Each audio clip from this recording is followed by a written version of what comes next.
예, 그러면 우리 사무엘 하를 찾겠습니다. 오늘 함께 배울 성경은 사무엘 하입니다. 사무엘 하 22장.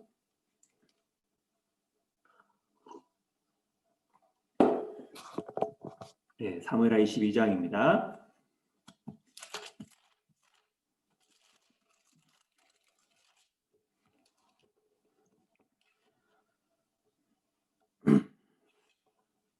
네, 사무엘하 22장 1절로 4절입니다.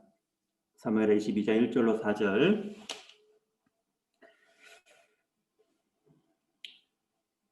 여호와께서 다윗을 모든 대적의 손과 사울의 손에서 구원하신 그날에 다윗이 이 노래의 말씀으로 여호와께 아뢰어 가로되 여호와는 나의 반석이시오 나의 요새시오 나를 건지시는 자시오 나의 하나님이시오 나의 피할 바위시오 나의 방패시오 나의 구원의 뿌리시오 나의 높은 망대시오 나의 피난처시오 나의 구원자시라 나를 흉악에서 구원하셨도다. 내가 찬송 받으실 여호와께 아뢰리니 내 원수들에게서 구원을 얻으리로다. 예, 맞습니다. 예, 우리 그동안 주님 안에서 평안하셨죠?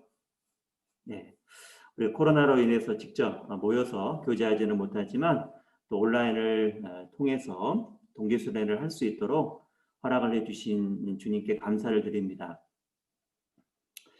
예, 우리 온라인으로 교제하는 것이 직접 모여서 교제를 하는 것보다 여러 가지 불편함과 어려움은 있지만 저희 상황과 형편을 아시는 주님께서 더 큰 은혜를 주시리라 저는 믿습니다.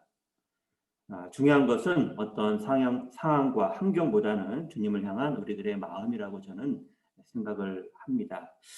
주님을 찾고자 하는 간절한 마음으로 주님의 말씀을 얻고자 하는 간절한 마음으로 간절히 말씀을 듣고 교제에 참석하시면 주님께서 분명 더 큰 은혜를 주시리라 저는 믿습니다.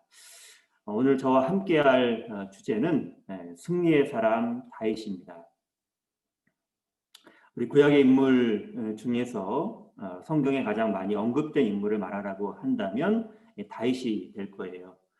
신약 성경에도 역시 많이 언급되어 있습니다.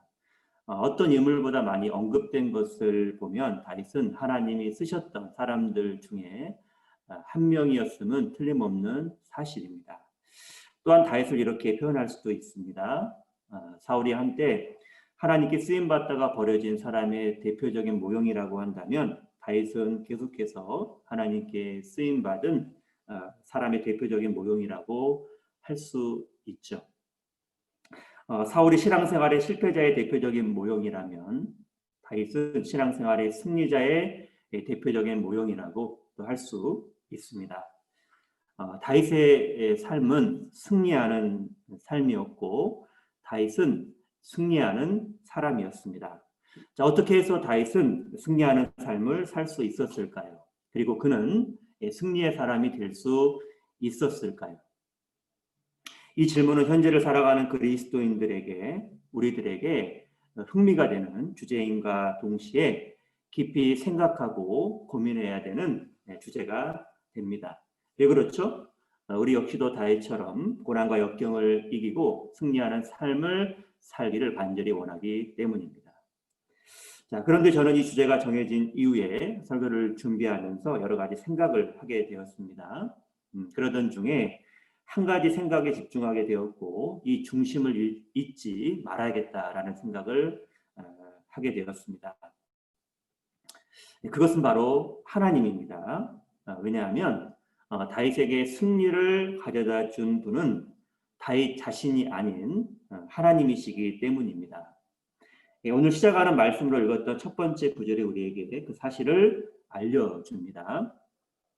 여호와께서 다윗을 모든 대적의 손과 사울의 손에서 구원하신 그날에 라는 이 말씀처럼 이 승리의 주체는 다윗이 아닌 하나님이시라는 사실입니다. 그리고 다윗이 그렇다면 다윗이 잘한 것이 없냐 그런 뜻은 절대 아니고요. 다윗 역시도 고난과 어려움 속에서 올바른 반응을 보였기 때문에 하나님의 도우심과 능력이 임하게 된 것이죠. 그러나 우리가 확실히 해야 될 것은 분명히 알아야 될 것은 구원과 능력은 다윗에게 있는 것이 아니라 하나님께 있다는 사실입니다. 그래서 다윗의 모습을 배우는 것도 중요하지만 다윗의 생애를 통해 나타난 하나님을 알고 배우는 것은 더 중요한 문제가 됩니다. 하나님에 대한 올바른 지식과 확실한 믿음이 있어야 올바른 선택을 할 수 있고 고난과 어려움 속에서 하나님을 더욱더 의지하는, 하나님을 전적으로 의지하는 삶을 살 수 있게 되는 겁니다. 하나님 앞에 용감히 행할 수 있게 되는 거예요. 다윗의 생애가 그러하였습니다. 자, 오늘 함께 배울 사무엘하 22장은 다윗의 신앙 경험시인데요. 다윗은 선지자 사무엘에게 장차 이스라엘의 왕이 된다는 증표로 기름 부음을 받은 이후 바로 왕이 된 것이 아닙니다. 사울에게 10년 이상 쫓겨 다녔습니다. 자, 그 과정 속에서 많은 어려움을 당했는데요. 힘든 시련의 시간을 통과한 이후에 하나님의 도우심으로 마침내 통일 왕국을 이루게 되었습니다. 그 과정 속에서 다윗은 하나님에 대해서 많은 부분을 체험하였습니다. 그리고 자신이 경험한 하나님을 높이고 찬양을 하였습니다. 그것이 사무엘하 22장이며 우리에게 익숙한 시편 18편의 내용이 되는 것이죠. 우리는 사무엘하 22장에 기록된 다윗이 경험한 하나님을 통해서 하나님께서 어떤 분이신지를 알 수 있습니다. 또한 다윗이 고난과 어려움 속에서 취한 행동을 통해서 현재 우리들도 하나님의 도우심으로 승리하는 삶을 살기 위해서는 고난과 어려움 속에서 승리하는 삶을 살기 위해서는 어떤 삶의 자세와 태도를 취해야 되는지를 교훈받을 수 있게 됩니다. 사무엘하 22장을 통해서 크게 두 가지 주제를 오늘 함께 여러분과 생각을 해보고자 합니다. 첫 번째는 다윗이 경험한 하나님에 대한 내용이고요. 두 번째는 다윗이 고난 속에서 어떠한 모습을 보였는지 다윗의 그 모습에 대해서 우리가 살펴보고 교훈을 받았으면 합니다. 자, 먼저는 다윗이 경험한 하나님에 대한 내용인데 여러 가지 하나님에 대한 내용들을 경험을 하였습니다. 그런 내용들을 하나씩 우리가 성경을 통해 확인해 보는 가운데 우리의 삶 속에, 우리의 마음 속에 하나님을 더욱더 풍성히 채우는, 또 하나님을 간접적으로 더욱더 알고 체험하는 그런 시간이 되면 좋을 것 같아요. 자, 먼저 다윗이 하나님을 경험을 했을 때 어떻게 경험을 하였냐면 바로 하나님은 자신의 방패요 구원의 뿌리시라는 것을 다윗은 자신의 신앙 경험을 통해서 확실히 알게 되었습니다. 오늘 시작하는 말씀으로 읽었던 사무엘하 22장 2절과 3절을 보시면요. 가로되 여호와는 나의 반석이시요 나의 요새시요 나를 건지시는 자시요 나의 하나님이시요 나의 피할 바이시요 나의 방패시요 나의 구원의 뿌리시요 나의 높은 망대시요 나의 피난처시요 나의 구원의 구원자시라 나를 흉악에서 구원하셨도다. 여기 이 말씀이 있는데요. 다윗은 하나님을 여러 모습으로 표현을 하였습니다. 크게 방패와 구원의 뿔로 나누어 볼 수가 있죠. 방패와 구원의 뿔로 나누어 볼 수가 있는데요. 즉 다윗은 하나님을 자신과 이스라엘 민족을 보호하는 방패로 체험을 한 것입니다. 그리고 구원의 뿔이라고 표현을 한 것은 하나님께서 자신과 이스라엘 민족의 구원의 힘과 능력이 되신다는 것을 표현한 거예요. 성경에는 뿔을 힘과 능력의 상징으로 표현하고 있거든요. 그래서 비록 자신과 이스라엘 민족이 이방 민족에 비해 힘이 없고 약하다 할지라도 하나님을 의지하며 나아갈 때는 하나님께서 승리케 해주신다는 것이 다윗이 갖고 있었던 믿음의 실체가 되는 겁니다. 그리고 실제로 하나님께서 승리케 해주셨죠. 그 대표적인 사건이 사무엘상 17장에 나오는 다윗과 골리앗의 싸움입니다. 사무엘상 17장에 다윗과 골리앗의 전투가 나오는데요. 이스라엘과 블레셋이 엘라 골짜기를 사이에 두고 양쪽 경사지에서 진을 치고 있었습니다. 거기에 이 블레셋의 대표는 골리앗이었으며 이스라엘 민족의 대표는 목동 다윗이었습니다. 골리앗은 3m 정도의 큰 거인으로서 칼과 단창과 갑옷으로 완전 무장을 하였습니다. 신장과 용만 보아도 무시무시한 위압감이 드는 그런 모습이었어요. 또한 골리앗은 40일 동안 날마다 몸을 드러내며 자신의 체격과 힘을 나타내었습니다.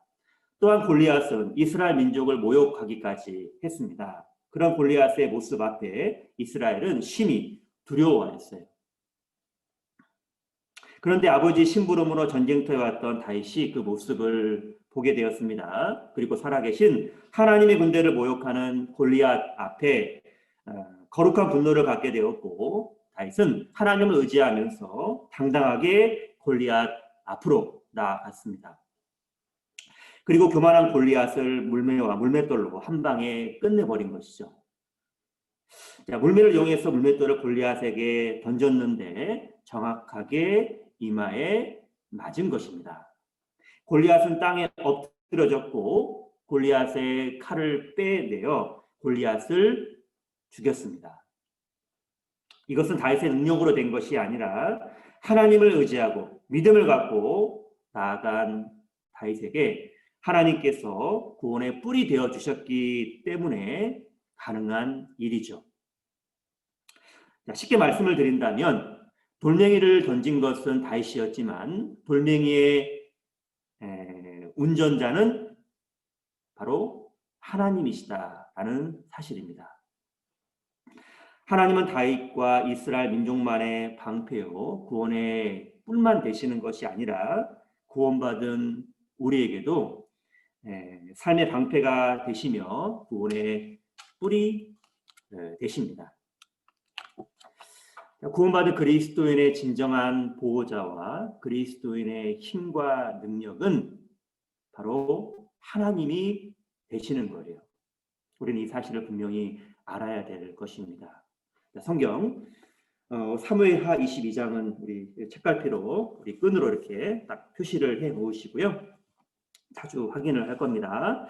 표시해 놓고 로마서 8장을 찾겠습니다. 로마서 8장입니다.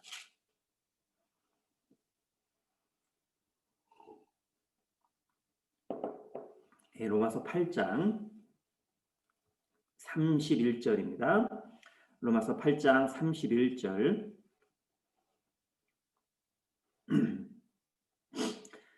로마서 8장 31절입니다.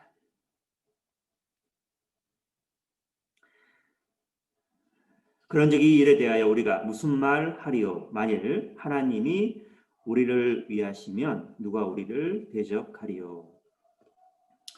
우리 로마서 이 8장은 굉장히 중요한 성경 중에 한 장이 되는데요. 로마서 8장에서 흐르고 있는 또 하나의 큰 주제가 무엇이냐면 성도를 위하시는 삼위 하나님의 역사입니다. 그리스도인의 과거, 영혼 구원, 그리스도인의 현재, 생활 구원, 그리스도인의 미래, 몸의 구원이 삼위 하나님의 놀라운 사랑과 은혜와 역사 속에 있다라는 사실을 우리에게 로마서 8장이 자세하게 알려주고 있습니다. 그리스도인의 과거가 있고 그리스도인의 현재가 있고 그리스도인의 미래가 있는 것은 오직 우리를 위하시는 삼위 하나님의 역사입니다. 삼위 하나님께서 구원받은 그리스도인을 위하시는데 누가 그리스도인들을 대적할 수 있겠습니까? 너무나 위로와 은혜가 되는 말씀이지 않습니까? 자, 그러면 구원받은 그리스도인들을 위하시는 삼위 하나님의 역사를 로마서 8장을 통해서 잠깐 생각을 해보고자 합니다. 자, 성부 하나님, 성자 하나님, 성령 하나님의 놀라운 삼위 하나님의 역사가 우리에게 있었고 지금도 우리와 함께하고 우리와 함께 할 것입니다. 하나님의 역사를 하나씩 확인을 좀 해볼게요. 자, 먼저 성부 하나님이신데요. 성부 하나님께서 우리에게 하시는 일이 무엇이냐면 첫 번째, 그리스도인을 의롭다 하셔요. 그리스도인을 의롭다 하시는데요. 8장 33절입니다. 로마서 8장 33절. 누가 능히 하나님의 택하신 자들을 송사하리요. 의롭다 하신 이는 하나님이시니. 그리스도인을 의롭다 하셔요. 그리스도를 믿는 우리를 하나님께서는 의롭다라고 하신다라는 겁니다. 여기서 하나님의 택하신 자들은 지금까지 로마서 1장부터 7장에서 말씀하셨던 그리스도를 믿음으로 하나님 앞에 의롭게 된 사람들을 의미합니다. 죄에 대한 회개와 그리스도의 복음을 믿음으로 말미암아 하나님의 택하심 안에 들어오게 된 사람들을 의미하는 거예요. 하나님께서 정해놓으신 영원한 축복 속에 들어온 사람들이 되는 겁니다. 이들을 누가 송사할 수 있을까요? 그런데 마귀는 우리의 연약함과 잘못 행하는 것을 이용해서 우리를 끊임없이 송사하고 하나님 앞에서 우리를 고발하고 참소합니다. 자, 그럴 때 하나님께서는 무엇이라고 말씀을 하실까요? 네, 마귀에게 이렇게 말씀을 하실 겁니다. 나도 안다. 하지만 내 아들의 피가 그 모든 죄를 다 사했다. 더 이상 나의 자녀들에 대해서 송사하지 마라라고 분명히 말씀하실 겁니다. 최고의 재판장이신 하나님께서 우리의 죄에 대해서 정죄하지 않으시는데 누가 우리의 죄에 대해서 정죄할 수 있겠습니까? 하나님께서 그리스도를 믿는 우리를 의롭다 하신 거예요. 이 일을 하나님께서 하신다는 거고요. 두 번째, 하나님은 그리스도인의 필요와 신앙생활에 필요한 모든 것들을 은사로 주신다라는 것입니다. 8장 32절. 자기 아들을 아끼지 아니하시고 우리 모든 사람을 내어주신 이가 어찌 그 아들과 함께 모든 것을 우리에게 은사로 주지 아니하시겠느뇨. 하나님께서 우리를 구원하시기 위해서 자신의 하나뿐인 아들인 예수님을 우리에게 주셨습니다. 아끼지 않으셨죠? 아끼지 않고 우리를 위해서 하나님께서 내어주셨습니다. 그리고 모든 사람을 위해서 주셨습니다. 이런 하나님께서 하나님의 자녀가 된 그리스도인들에게 무엇을 못 줄 것이 있겠느냐라는 말씀이 되는 거예요. 하나님은 우리를 위해서 하나뿐인 아들도 우리에게 주셨잖아요. 그렇다고 오해하시면 안 됩니다. 여기서 모든 것은 그리스도인이 원하는 아무 것이나를 의미하는 것이 아니에요. 그리스도인의 신앙생활에 필요한 것, 하나님의 영광을 나타내는 데 필요한 모든 것을 선물로 주신다라는 뜻이 됩니다. 그리스도인들이 아무 것이나 다 구한다고 주시면 안 되죠. 부모가 자식이 원하는 대로 다 줍니까? 자식이 원하는 것을 주기보다는 자식에게 필요한 것을 부모는 줍니다. 자식이 원하는 대로 다 주면 그것이 다 좋은 것 같지만 자식을 망치는 꼴이 되는 거예요. 하나님도 마찬가지입니다. 우리에게 원하는 것보다 하나님께서 원하시고 우리에게 필요한 것을 하나님은 주시거든요. 자, 또한 영적인 것만 주시는 것이 아니라 우리 육신에 필요한 것도 하나님은 주십니다. 우리가 구원을 받은 이후에 우리가 지나온 삶을 돌아보면 전부가 하나님의 은혜와 하나님의 도움 아니었나요? 때로는 힘들고 어려울 때도 있었지만 지금에 와서 내 삶을 돌아보면 다 하나님께서 영적으로 육신적으로 필요한 것들을 주셨다라는 거예요. 그래서 오늘날 우리가 있는 것입니다. 자, 구원을 받은 이후에도 하나님께서 주시는 많은 은사, 선물이 있기 때문에 우리가 신앙생활을 올바르게 할 수 있는 것입니다. 우리의 현재 삶이 있는 것도 지금도 풍성히 부어주시는 하나님의 은혜가 있기 때문에 우리 현재의 삶이 있게 되는 거예요. 주님 오시기 전까지 앞으로도 우리를 도우시고 우리의 영적인 육신적인 필요를 채우시는 하나님의 은혜가 있음을 확신합니다. 그래서 우리는 우리의 과거의 삶 속에 베풀어 주신 하나님의 은혜를 잊지 않고 기억하고 감사해야 됩니다. 그것이 마땅히 우리가 해야 될 일이 되는 거예요. 또한 현재의 삶에서도 하나님의 영광을 위하는 마음으로 올바른 것을 구하는 것이 필요할 거예요. 그럴 때 하나님께서는 우리가 구하고 생각하는 것에 더 넘치도록 하나님은 우리의 필요를 분명히 채워 주실 것입니다. 그 다음에 우리 성자 하나님이신 예수님께서 우리를 위하시는 모습을 확인해 보도록 하겠습니다. 로마서 8장 34절입니다. 34절. 누가 정죄하리요 죽으실 뿐 아니라 다시 살아나신 이는 그리스도 예수시니 그는 하나님 우편에 계신 자요 우리를 위하여 간구하시는 자신이라. 예수님은 십자가에서 죽으시고 다시 살아나셨습니다. 하나님 우편에 계시며 지금도 우리를 위해서 간구하십니다. 그래서 구원받은 그리스도인들이 구원을 받은 이후에 혹 잘못하였을지라도 그 영혼이 멸망하지 않는 이유는 예수님께서 우리를 위한 변호인으로서 하나님 앞에서 항상 기도하고 계시기 때문입니다. 하나님, 제가 저들의 죄를 위해 죽었고 저들의 모든 죄를 영원히 사했습니다. 라고 예수님께서 기도하지 않겠습니까? 예수님은 우리의 구원자시며 우리의 죄를 다 사했다는 보증인이 되시며 하나님과 우리 사이의 중보자이자 대제사장으로서 하나님 보좌 우편에 지금도 살아 계십니다. 그래서 구원을 받은 이후에 그리스도인이 하나님 앞에 잘못한 것이 있을지라도 결코 망하지는 않는 것이죠. 지옥에는 가지 않는 것입니다. 그런데 마귀는 그리스도인이 잘못한 것에 대해서 끊임없이 정죄합니다. 그래서 우리들로 하여금 용기를 잃고 좌절하도록 만들어요.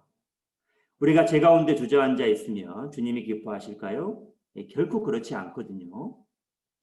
잘못했을지라도 다시 일어서서 주님을 위해 살 수 있도록 우리의 죄도 부분적인 것이 아닌 영원히 사하셨고 부활하셔서 하나님 보좌 우편에서 우리가 잘못했을 때 우리를 위해서 기도하시는 그 일을 하시는 겁니다.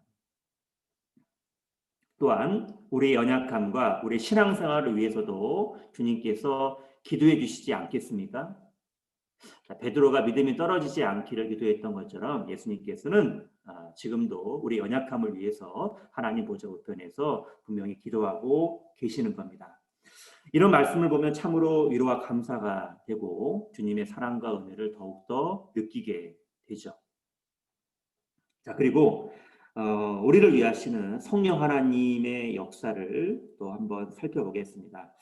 로마서 8장에 많이 나와 있는 내용인데요. 이제 간단하게 그냥 찾지는 않고요. 그냥 말씀을 드리겠습니다. 자, 성령 하나님께서 구원받은 그리스도인들 안에 들어와 계시죠. 그리고 어떤 일을 하시냐면 8장을 쭉 읽어보시면 이제 성령 하나님이 하시는 그 일들이 나오는데요. 첫 번째는 율법의 요구를 이루게 하는 역할을 합니다.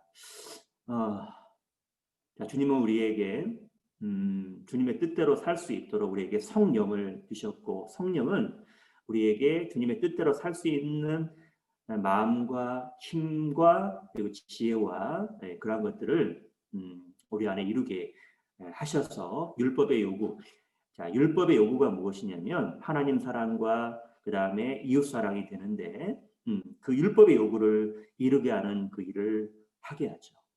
그래서 우리가 우리 안에 성령 하나님의 그 역사로 말미암아 하나님의 그 말씀을 온전히 행할 수 있는 삶을 살 수 있게 됩니다. 또한 성령을 통해서 몸의 부활에 이르게 하고요. 성령은 우리 몸의 행실을 죽이게 하는 그 일을 하게 합니다. 우리가 구원받기 전에는 우리는 이 몸의 행실에 따라 육신의 소욕에 따라서 마음대로 하고자 하는 대로 살았지만 우리 안에 있는 성령께서는 이 성령의 그 소욕 가운데 육체의 뜻대로 살지 않고 하나님의 뜻대로 살게 하는 그 일을 성령께서 하십니다. 그래서 몸의 행실을 죽이는 그 일을 하게 되죠. 사실 우리 육체의 어떤 그 타락한 본성, 육체의 소욕을 우리 힘과 능력으로는 제어하는 것이 어렵습니다. 하지만 우리 안에 계신 성령님은 우리 육체의 소욕을 이기는 그 일을 하게 하셔요. 그래서 우리는 우리 힘과 능력을 의지하는 것이 아니라 성령의 힘과 능력을 의지해서 몸의 행실을 제어하려고 하는 그런 자세가 필요할 겁니다. 자, 그 다음에 성령님께서는 하나님의 인도함을 받는 삶을 살게 합니다. 성령께서는 하나님의 뜻이 무엇인지를 우리에게 알려주시고 하나님 말씀을 통해서 우리가 가야 될 길, 선택해야 되는 그 문제에서 바른 선택이 무엇인지를 알게 하시죠. 하나님의 인도함을 받게 하는 삶을 살게 하고요. 또 하나님을 아버지라 부를 수 있게 하십니다. 자, 사실 구원을 받은 이후에 성령이 우리 안에 있어야지만이 하나님을 진정 아버지라고 인정할 수 있게 되고 하나님을 아버지라 부를 수 있게 되는 거예요.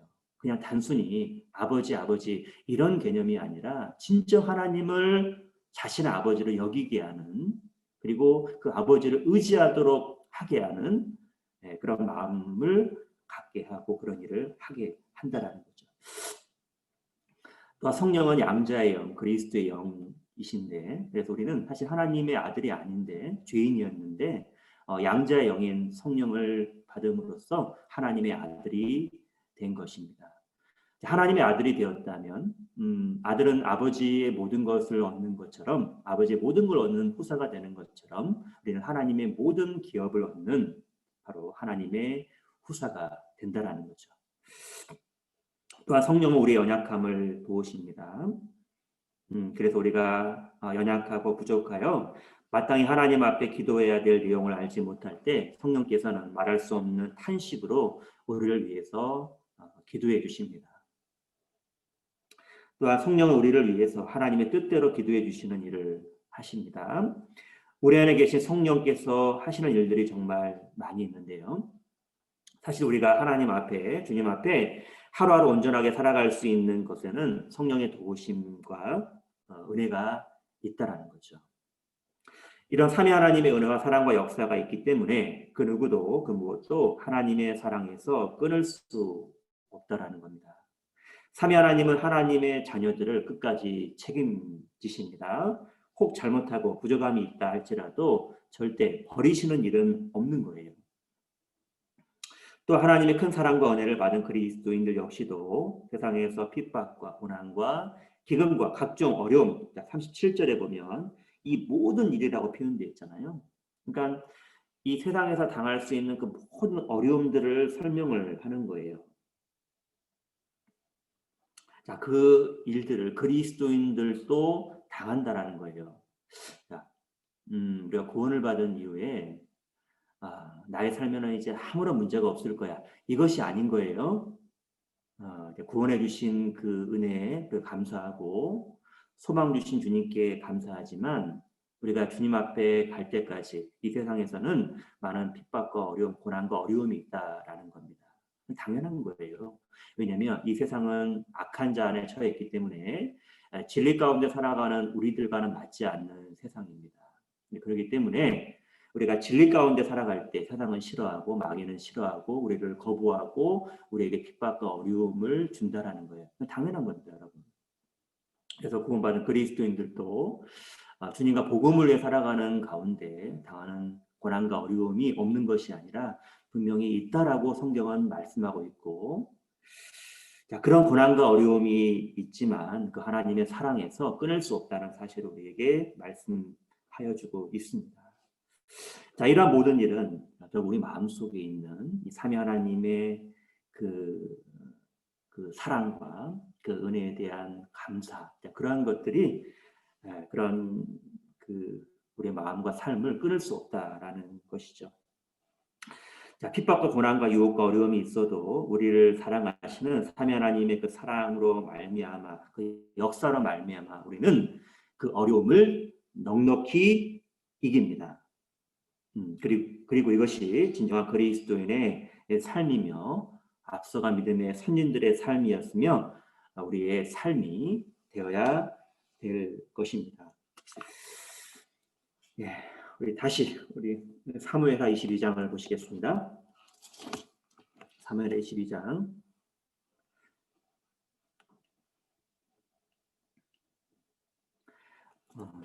사무엘하 22장 14절로 15절입니다.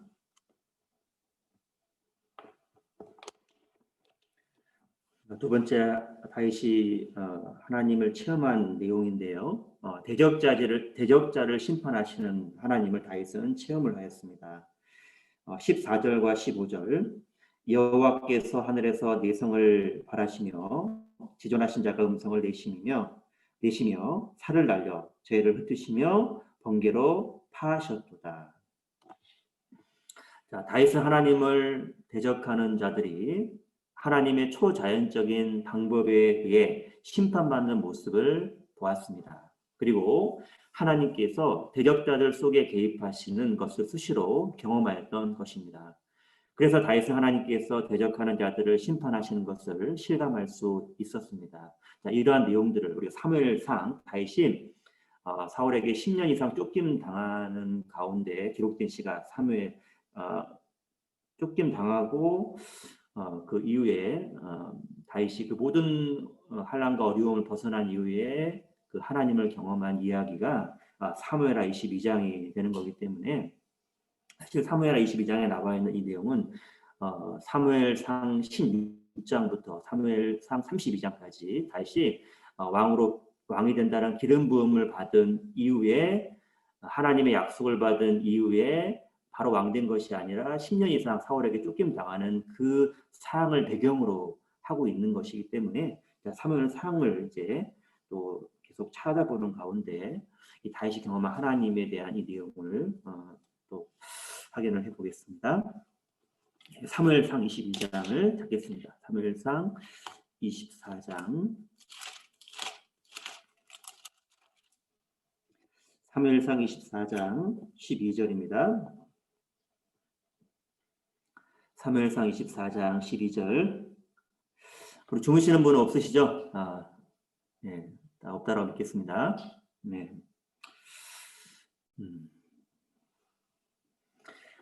사무엘상 24장 12절. 여호와께서는 나와 왕 사이를 판단하사 나를 위하여 왕에게 보복하시려니와 내 손으로는 왕을 해하지 않겠나이다. 우리 다윗이 이제 사울을 피해서 사울이 다윗을 이제 죽이려고 하니까 다윗이 사울을 피해서 이제 그 피난 생활을 하게 되었죠. 그런 내용들이 쭉 나와 있는데요. 다윗이 사울을 피해 마온 항무지에서 엔게디 항무지로 갔을 때 일입니다. 다윗과 용사들이 있는 굴 속에 사울이 발을 가리우기 위해서 들어온 것이죠. 발을 가리우기 위해 들어왔는데 뭐 어떤 정확한 내용은 우리가 알 수 없지만 뭐 어떤 일이나 잠깐 쉬기 위해서 들어올 수도 있고 아니면 큰 일을 보기 위해서 큰 일을 보기 위해서 들어오지 않았나 싶습니다. 자, 그런 사울을 다윗의 용사들은 죽이고자 하였습니다. 그러나 다윗은 죽이지는 않고 사울의 겉옷자락만 베었습니다. 그런데 다윗은 사울의 옷자락을 조금 잘랐음을 인하여 마음이 찔렸습니다. 그리고 자신의 부하들에게 여호와의 기름 부음 받은 자인 사울을 죽이지 말라고 하였습니다. 그리고 사울이 일어나 자기 길을 갈 때에 다윗이 사울에 대해서 한 말이 방금 찾은 말씀이 되는 거예요. 하나님께서 왕을 나에게 붙이셨지만 나는 하나님의 기름 부음 받은 자인 왕을 직접 치는 것을 원하지 않습니다. 하나님께서 나와 왕 사이를 판단해 주셔서 나를 위하여 하나님께서 왕에게 보복하시기를 원하나이다 라고 말을 한 것이죠. 즉 다윗은 판단과 보복을 하나님께 온전히 맡긴 겁니다. 그리고 그 판단과 보복을 하나님께서 하신 것입니다. 이와 관련된 내용들을 몇 군데만 더 확인해 보겠습니다. 사무엘상 25장 38절입니다. 사무엘상 25장 38절. 사무엘상 25장 38절. 한 열흘 후에 여호와께서 나발을 치시매 그가 죽으니라. 우리 엔게디 항무지에서 바라는 광야로 갔을 때 일이 됩니다. 다윗이 갈멜에 나발이 있다는 소식을 듣고 10명의 소년들을 보내었습니다. 그리고 그 소년들로 하여금 다윗의 뜻을 전하게 하였습니다.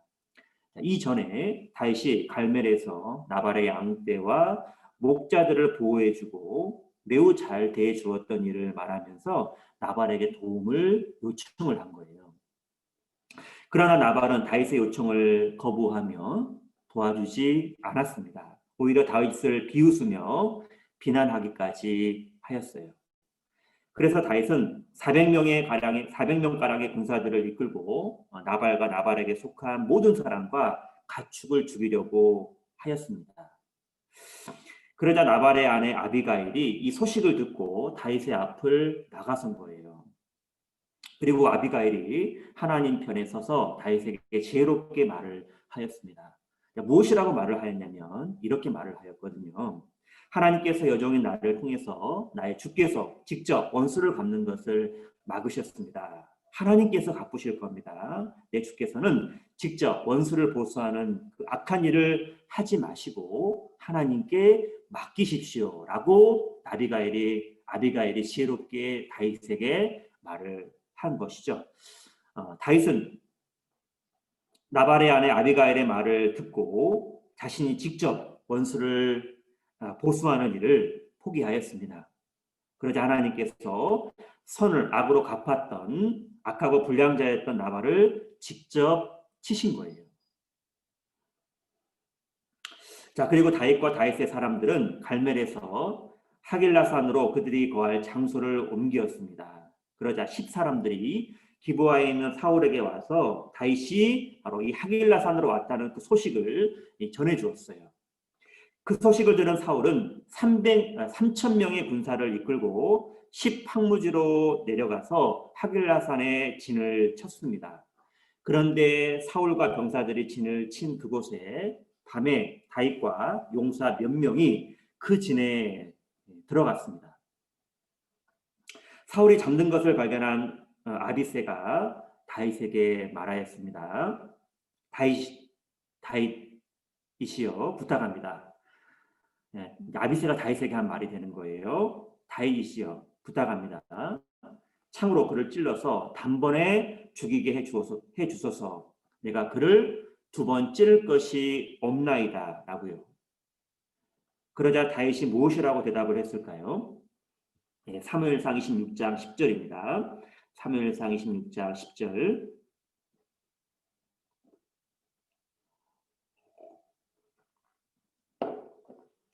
또 가로되 여호와께서 사시거니와 여호와께서 그를 치시리니 혹 죽을 날이 이르거나 혹 전장에 들어가서 망하리라.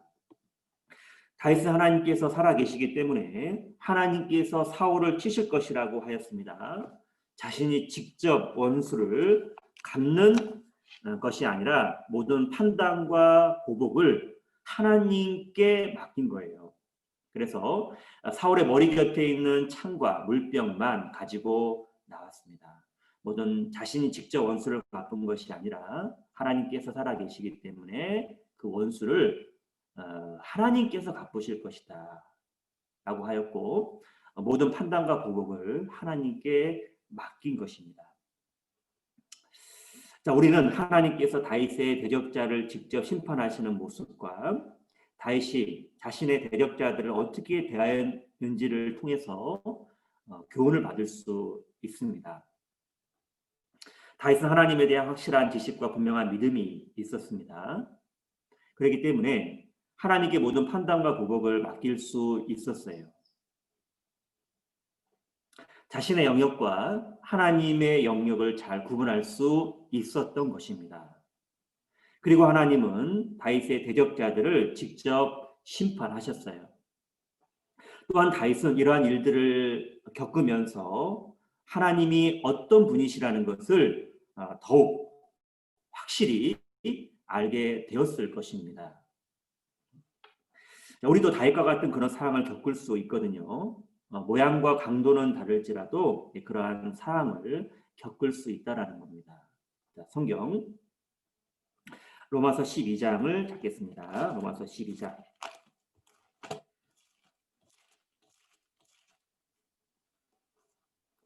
로마서 12장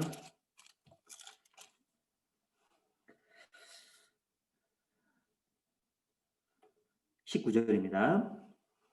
로마서 12장 19절. 내 사랑하는 자들아 너희가 친히 원수를 갚지 말고 진노하심에 맡기라. 기록되었으되 원수 갚는 것이 내게 있으니 내가 갚으리라고 주께서 말씀하시니라. 자, 우리도 신앙생활 하는 가운데 우리에게 상처와 고통을 주며 우리 힘들게 하는 그런 사람들이 있는데, 자, 그런 사람들을 만났을 때, 그런 상황을 겪었을 때 어떻게 우리가 그 상황 앞에 대처를 해야 되는지를 사도 바울께서 로마서 12장을 통해서 우리에게 중요한 교훈을 해주고 있습니다. 사도 바울께서 구원받은 그리스도인들에게 원수와의 관계와 그 문제에 대해서 어떻게 대처해야 하는지를 말씀하여 주셨습니다. 그리스도인이 직접 원수를 갚지 말고 하나님의 진노하심에 맡기라고 하였습니다. 그리고 구약 성경 신명기서에 나오는 말씀을 인용해서 원수 갚는 것이 하나님께 있음을 분명히 알려주셨습니다. 그리스도인이 신앙생활을 하면서 신앙적인 문제로 인해 원수가 생길 수 있고 이 원수와의 이런 관계가 될 수도 있거든요. 자, 그런 관계가 있기 때문에 그런 문제가 생길 수 있기 때문에 성경에서 말씀을 하신 겁니다. 자, 주의할 것은 신앙적인 문제가 아니라 그리스도인이 자신이 잘못해서 이방인과 원수 관계가 되면 안 되는 거예요. 그것은 하나님께 부끄러운 것이며 하나님의 아름다움을 가리는 모습이 됩니다.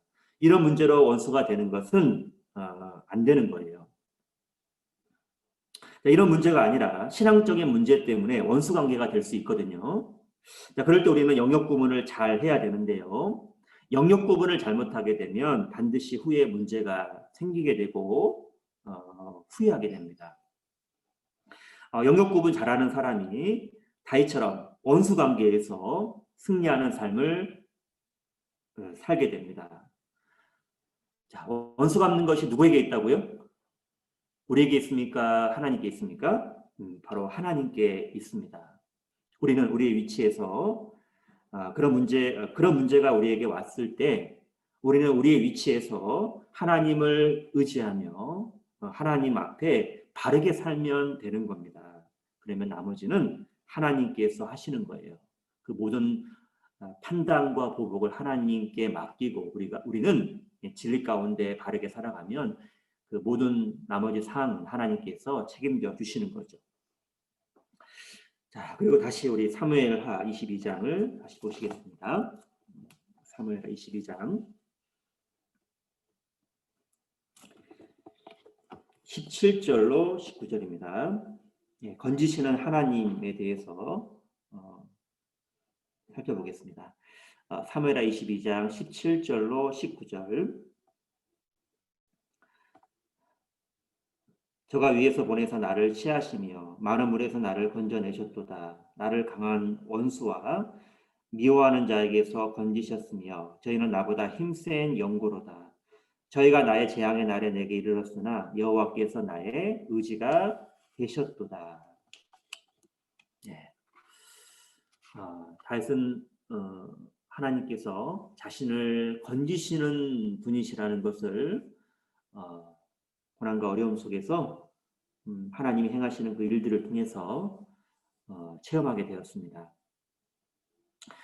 다윗은 자신에게 여러 가지 어려움이 주어졌고 그 어려운 사항을 대처할 능력이 없었는데 그럼에도 불구하고 어려운 사항을 벗어날 수 있었던 것은 하나님의 전적인 간섭하심과 은혜였음을 고백하였습니다. 또 하나님께서 자신의 재앙의 날에 자신의 후원자가 되셨음을 고백하였습니다. 다윗은 목동 시절 양을 칠 때부터 하나님께서 구원자인 것을 체험하였습니다. 사자나 곰이 자신의 양을 물어가면 하나님의 도우심으로 기어코 그 입에서 양을 빼앗아 왔거든요. 우리 성경 사무엘상 17장을 찾겠습니다. 사무엘상 17장. 사무엘상 17장 37절입니다. 사무엘상 17장 37절.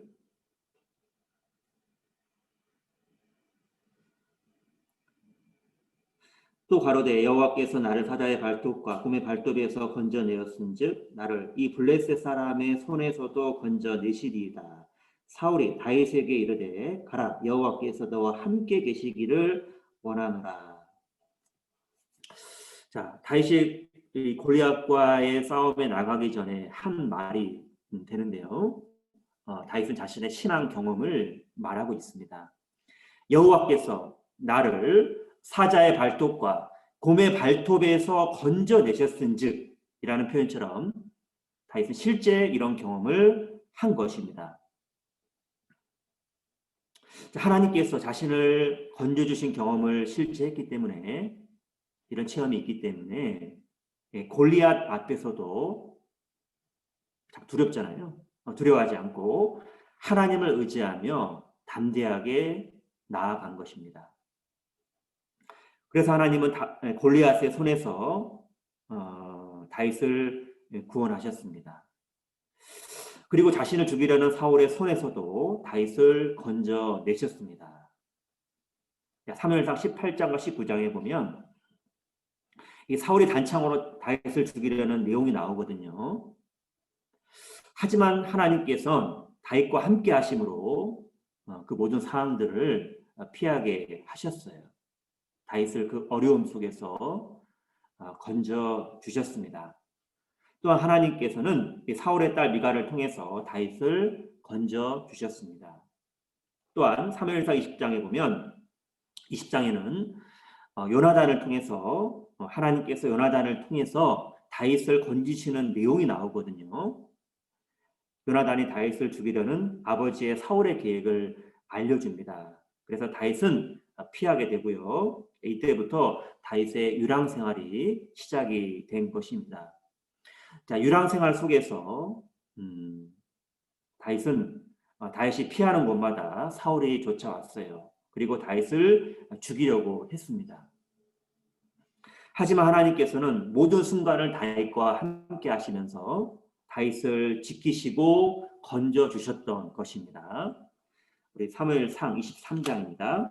사무엘상 23장. 사무엘상 23장 14절.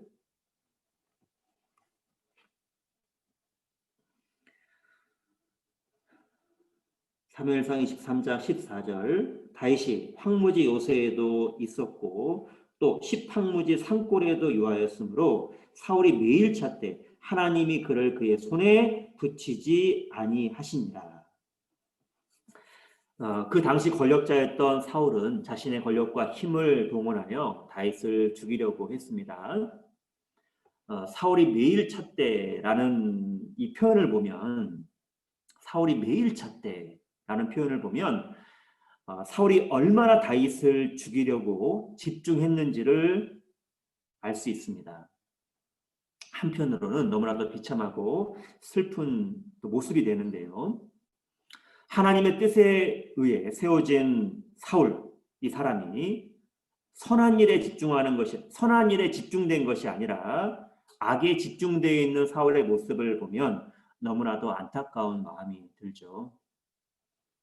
그러나 하나님은 다윗의 후원자가 되셔서 수많은 어려움과 공경으로부터 다윗을 구원하시고 다윗을 건져 주셨습니다. 하나님이 그를 그의 손에 붙이지 아니하시니라. 자, 이것이 진리를 위해 살아가는 다윗에게 있었던 하나님의 은혜였습니다. 하나님이 다윗을 사울의 손에 붙이지 않으신 거예요. 그렇기 때문에 사울이 다윗을 죽이려고 했지만 그 많은 곤란과 공경과 어려움 속에서 다윗이 죽지 않고 보호를 받고 살 수 있었던 것입니다. 또한 이 내용은 지금도 진리 가운데 살고 있는 그리스도인들에게 또한 우리들에게 흐르고 있는 하나님의 은혜가 되는 거예요. 그리고 십황무지에서 마흔 황무지로 이동을 했을 때였습니다. 그때는 정말 코너에 몰리는 어려운 상황이었어요. 그런데 그때에도 하나님께서 절묘하게 때에 딱 맞게 블레셋 민족을 들어서 이스라엘 땅을 침범케 하신 겁니다. 그렇게 함으로써 다윗을 위험과 공경에서 건져주신 겁니다. 성경 우리 사무엘 상 우리 23장입니다. 23장 26절로 27절입니다. 26절로 27절.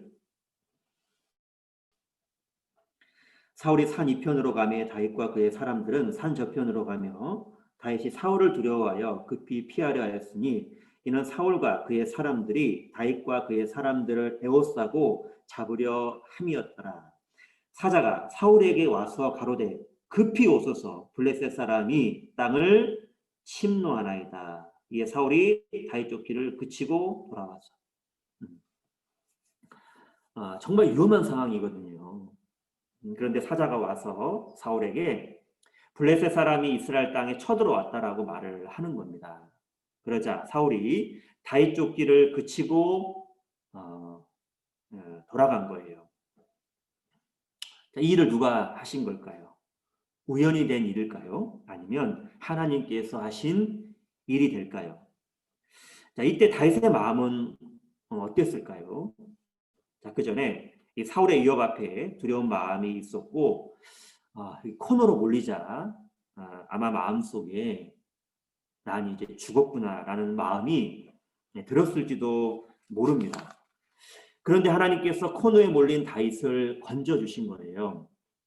아마 다윗은 이 상황을 통해서 하나님에 대해서 더욱더 확실히 알게 되었을 겁니다. 다윗은 자신의 인생 속에서 하나님께서 자신의 구원이시요 자신을 건지시는 자이심을 확실히 경험하였습니다. 그래서 다윗은 하나님께서 건지시는 분이심을 확실히 증거할 수 있었던 것입니다. 자, 우리는 하나님께서 다윗을 건지신 모습을 통해서 교훈받을 것이 있죠. 하나님은 다윗을 고난과 어려움 속에서 건지신 것처럼 그리스도인의 삶 속에 주어지는 많은 어려움 속에서도 하나님은 건지신다는 겁니다. 만약 하나님께서 다윗을 위험과 어려움 속에서 건져주시지 않았다면 다윗은 죽었어도 몇 번은 죽었을 거예요. 그러나 하나님은 다윗이 위기에 처하고 코너에 몰릴 때마다 가장 적절한 때와 가장 적절한 방법으로 다윗을 건져주셨습니다. 이것은 하나님께서 다윗과 항상 함께 하시고 다윗의 모든 삶에 관심을 갖고 개입하셨다라는 증거가 되는 것이죠. 자, 그와 같이 하나님께서는 우리와도 항상 함께 하시고 우리의 모든 삶에 관심을 갖고 우리의 모든 삶에 개입을 하십니다. 또한 우리가 다윗처럼 위기에 처하고 코너에 몰릴 때에 하나님의 때, 하나님의 방법으로 건져 주십니다. 그럴 때 우리는 우리의 삶 속에서 건지시는 하나님을 더욱더 체험하게 되는 것입니다. 우리가 하나님을 건지시는 하나님으로 믿고 의지하며 살아간다면 우리 매일매일의 삶은 승리하는 삶이 될 거고 더욱더 활력 있고 능력 있는 삶이 분명 될 것입니다. 그리고 다윗은 하나님을 행한 대로 갚으시는 하나님으로 체험을 하였습니다. 사무엘하 22장입니다. 사무엘하 22장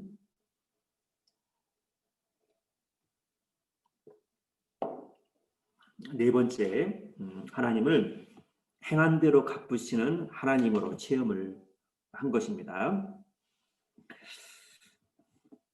사무엘하 22장 20절부터 21절부터입니다. 21절부터 제가 28절까지를 한번 읽겠습니다.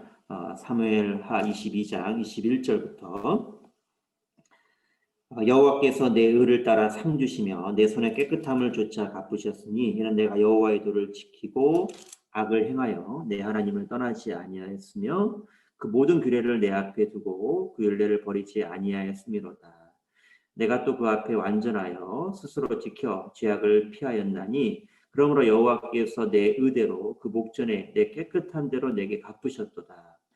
자비한 자에게는 주의 자비하심을 나타내시며 완전한 자에게는 주의 완전하심을 보이시며 깨끗한 자에게는 주의 깨끗하심을 보이시며 사특한 자에게는 주의 거스리심을 보이시리이다.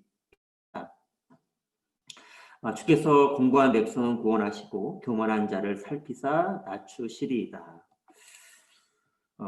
여기 다윗은요 하나님 앞에서 자신이 정직하게 행할 때 하나님께서 자신의 의를 따라 상 주시며 자신이 바르게 행한 대로 좋은 것으로 갚아주시는 것을 이 다윗은 삶 속에서 체험을 하였습니다. 사울이 다윗을 죽이려고 하는 억울한 상황 속에서도 다윗은 하나님을 원망하거나 하나님을 떠나지 않았습니다. 그리고 원수와 같은 사울을 죽일 수 있는 기회가 여러 번 있었죠. 하지만 다윗은 그때마다 하나님께서 기름 부음 받은 자를 치는 것을 싫어하신다는 것을 알고 하나님께 모든 판단과 보복을 맡겼습니다. 그리고 자신은 하나님께서 원하시는 대로 사울을 용서하여 주었습니다. 다윗은 하나님께서 원하시는 대로 그 원수와 같았던 사울을 용서하여 주었습니다. 사무엘상 보시죠. 사무엘상 24장. 사무엘상 24장입니다. 몇 군데 한번 확인해 볼게요. 사무엘상 24장 5절로 6절. 사무엘상 24장 5절로 6절입니다. 그리한 후에 사울의 옷자락 뱀을 인하여 다윗의 마음이 찔려 자기 사람들에게 이르되 내가 손을 들어 여호와의 기름 부음을 받은 내 주를 치는 것은 여호와의 금하시는 것이니 그는 여호와의 기름 부음을 받은 자가 됨이니라 하고 다윗이 사울을 용서한 것은 어떤 인간적인 이유나 목적이 아니죠. 사울에게 복수하지 않는 것은 하나님께서 원하시는 뜻이 아니기 때문에 복수하지 않은 거예요.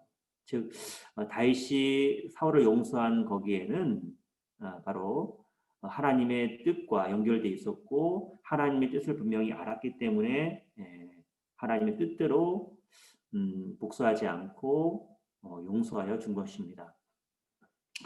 하나님께서는 사울을 다윗에게 붙였을 때 다윗이 어떻게 행동하였는지를 분명히 보셨을 거예요. 그래서 합당히 행한 다윗에게 또 하나님께서는 은혜를 베풀어 주셨습니다. 사무엘상 26장, 사무엘상 26장 23절로 25절입니다. 사무엘상 26장 23절로 25절. 사무엘상 26장 23절로 25절. 여호와께서 각 사람에게 그와 신실을 갚으시리니 이는 여호와께서 오늘날 왕을 내 손에 붙이셨을 때 나는 손을 들어 여호와의 기름 부음을 받은 자 치기를 원치 아니하였음이니이다. 오늘날 왕의 생명을 내가 중히 여긴 것 같이 내 생명을 여호와께서 중히 여기셔서 모든 환난에서 나를 구하여 내시기를 바라나이다. 사울이 다윗에게 이르되 내 아들 다윗아 내게 복이 있을지로다. 내가 큰 일을 행하겠고 반드시 승리를 얻으리다 하니라. 다윗은 자기 길로 가고 사울은 자기 곳으로 돌아가니라. 다윗은 하나님께 대한 분명한 지식이 있는 사람이었습니다.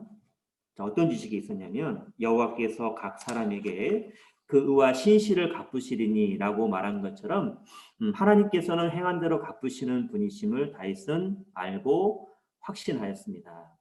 그리고 다윗은 그 하나님 앞에 그래서 다윗은 그 하나님 앞에 합당히 행함으로 자신 역시도 하나님께서 자신의 생명을 중히 여기셔서 모든 환난에서 자신을 구원하여 주시기를 바라는 마음이 있었던 거예요.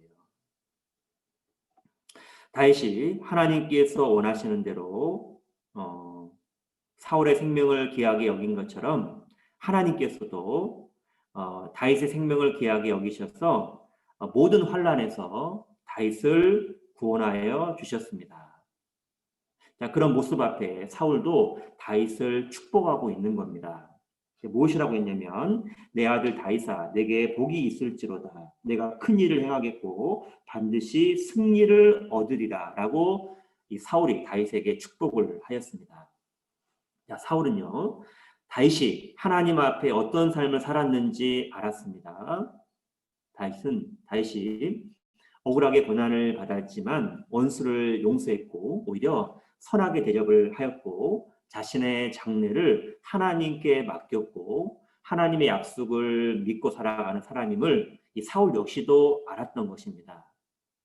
그리고 정말 하나님 앞에 인생을 바르게 살고자 하는 다윗을 축복하고 있는 거예요.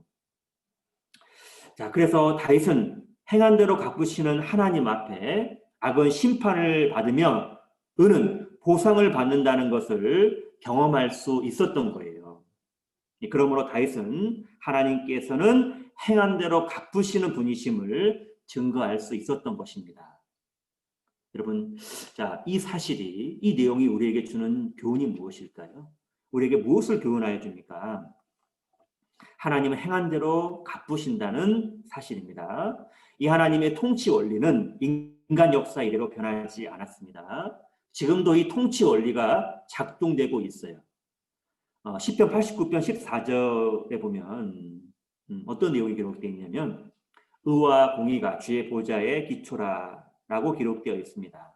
즉 악에 대해서는 하나님은 심판을 내리시고 의에 대해서는 보응하시는 분이시라는 사실입니다. 악에 대해서는 심판, 의에 대해서는 하나님께서는 보응하신다라는 사실이죠. 이것이 하나님께서 통치하시는 그 통치 원리의 한 축이 되는 것입니다. 신약 성경에도 이러한 내용이 기록되어 있습니다. 성경 갈라디아서입니다. 갈라디아서 6장. 갈라디아서 6장 7절로 8절입니다. 갈라디아서 6장 7절로 8절.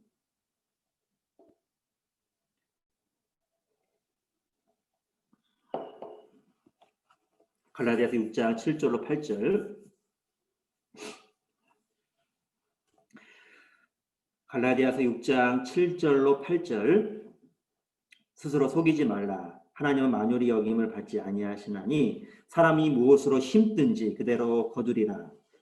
자기 육체를 위하여 심는 자는 육체로부터 썩어진 것을 거두고 성령을 위하여 심는 자는 성령으로부터 영생을 거두리라. 네. 자, 성경은 스스로 속이지 말라고 말씀을 하십니다. 왜 스스로 속이지 말라고 말씀을 하시냐면 하나님은 사람에게 만유의 여김을 받지 않으시기 때문에 이렇게 말씀을 하시는 거예요. 즉 하나님은 사람에게 바보 취급당하지 않으시고 사람이 무엇으로 심든지 거두게 하시는 분이시기 때문에 그렇다라는 거예요. 예를 들면 하나님 앞에 악을 행하면서 사람은 모릅니다. 근데 자신과 하나님은 알고 있어요. 하나님 앞에 악을 행하면서 자신의 마음속에 자신에게 나에게는 아무런 문제가 생기지 않을 거야. 괜찮을 거야.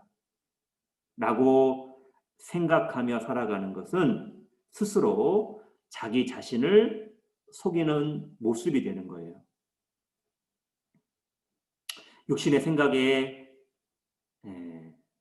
속고 있는 겁니다. 하나님은 사람에게 바보 취급당하지 않으셔요. 반드시 심은 대로 하나님은 거두게 하시는 분이십니다. 끝까지 악을 고집할 때에는 하나님께로부터 분명 간섭과 징계를 받게 될 것입니다. 하나님은 살아계셔요. 또한 8절에 기록된 것처럼 자기 육체를 위하여 심는 자는 육체로부터 썩어진 것을 거두게 됩니다. 하나님과 상관없이 오직 육체의 기쁨과 유익만을 구하는 사람에게는 수고와 노력은 했지만 하나님 앞에 그 수고와 노력은 하나님 앞에 남는 것이 없다라는 거죠. 헛되고 무가치한 일이 된다라는 것입니다. 이 세상의 삶에서도 그러한 결과가 나타날 것이며 그리스도의 심판대 앞에서도 마찬가지일 겁니다. 우리 고린도전 3장에 보시면 구원받은 이후 살아온 자신의 공력, 우리가 구원받은 이후에 여러 가지 일들을 했고 여러 가지 뭐 행동들을 했잖아요. 삶을 살았습니다. 자신의 공력이라는 게 있는데 이 공력이라고 하는 것은 행동의 결과가 되는 겁니다. 그래서 자신의 공력이 그리스도의 심판대 앞에서 나타나게 된다고 고린도전 3장에 기록되어 있죠. 그 심판대 앞에서 불이 그 공력을 지나가는데 공력이 불타는 사람이 있다라고 하였습니다. 그런 사람은 이 구원을 어때 불 가운데 얻은 것 같다라고 말씀하셨어요. 즉 주님 앞에 그 심판대 앞에 남는 것이 없는 거예요. 주님 앞에 작다 일컬음을 받게 되고 부끄러운 구원이 될 것을 말씀해 주신 겁니다. 이 대표적인 예가 아브라함의 조카 롯이 되는데요. 육신의 소욕을 따라서 삼촌 아브라함을 떠나 소돔성으로 갔습니다. 그리고 죄악이 충만한 소돔성이 불심판을 받아 멸망할 때 겨우 2딸만 데리고 나왔어요. 그리고 2딸이 아버지 롯에게 술을 먹여서 육체적인 관계를 맺는 일이 있었죠. 자, 그 내용이 성경에 창세기에 기록되어 있습니다. 정말 롯은 모든 것을 잃어버리고 아무것도 남는 것이 없는 삶이었어요. 이것은 육신을 따라간 그리스도인의 결국에 대한 모형이 되는 것입니다. 우리는 롯과 같은 삶이 되면 안 될 거예요. 반대로 성령을 위하여 우리 안에 계신 성령께서 원하시는 뜻대로 심는 자는 성령의 뜻대로 살아가는 자는 심는다는 것은 수고와 노력을 한다는 거잖아요. 이제 그런 삶은 이 성령으로부터 영원한 것을 거두게 됩니다. 이 성령님께서는 우리에게 말씀을 통해서 하나님께서 원하시고 기뻐하시는 뜻이 무엇인지를 알게 하시죠. 마음도 주시고 힘도 주시고 지혜도 주십니다. 그 성령의 뜻과 소욕을 무시하거나 소멸시켜서는 안 될 것입니다. 우리가 원하는 것은 썩어질 것이 아니라 영원한 거예요. 우리가 추구해야 될 것도 잠깐 있다가 없어지는 것이 아니라 바로 영원한 것이 돼야 되는 겁니다. 영원한 것이 무엇입니까? 그리스도를 위한 일이 영원한 거예요. 하나님의 뜻을 행하는 일이 영원히 남는 것이 됩니다. 그래서 우리는 매일매일의 삶 속에서 우리에게 주어진 하루하루의 삶을 누구를 위해서 살아야 될지를 진지하게 고민을 해야 됩니다. 그리고 하루하루의 삶 속에서 무엇을 위해 살아야 될지를 우리는 진지하게 생각해 봐야 됩니다. 누굴 위해 살아야 됩니까? 그리스도를 위해 살아야 되고 무엇을 위해 살아야 됩니까? 교회와 복음을 위해서 살아야 되는 겁니다. 그래서 우리의 생각과 마음과 뜻을 더욱더 그리스도께, 그리스도의 일에 집중하고 고정시켜야 될 거예요. 그것이 우리가 해야 될 일이 될 것입니다. 하나님은 행한 대로 갚아주셔요. 5번째, 다윗이 체험한 하나님에 대해서 배우겠습니다. 사무엘하 22장입니다. 사무엘하 22장 29절. 사무엘하 22장 29절.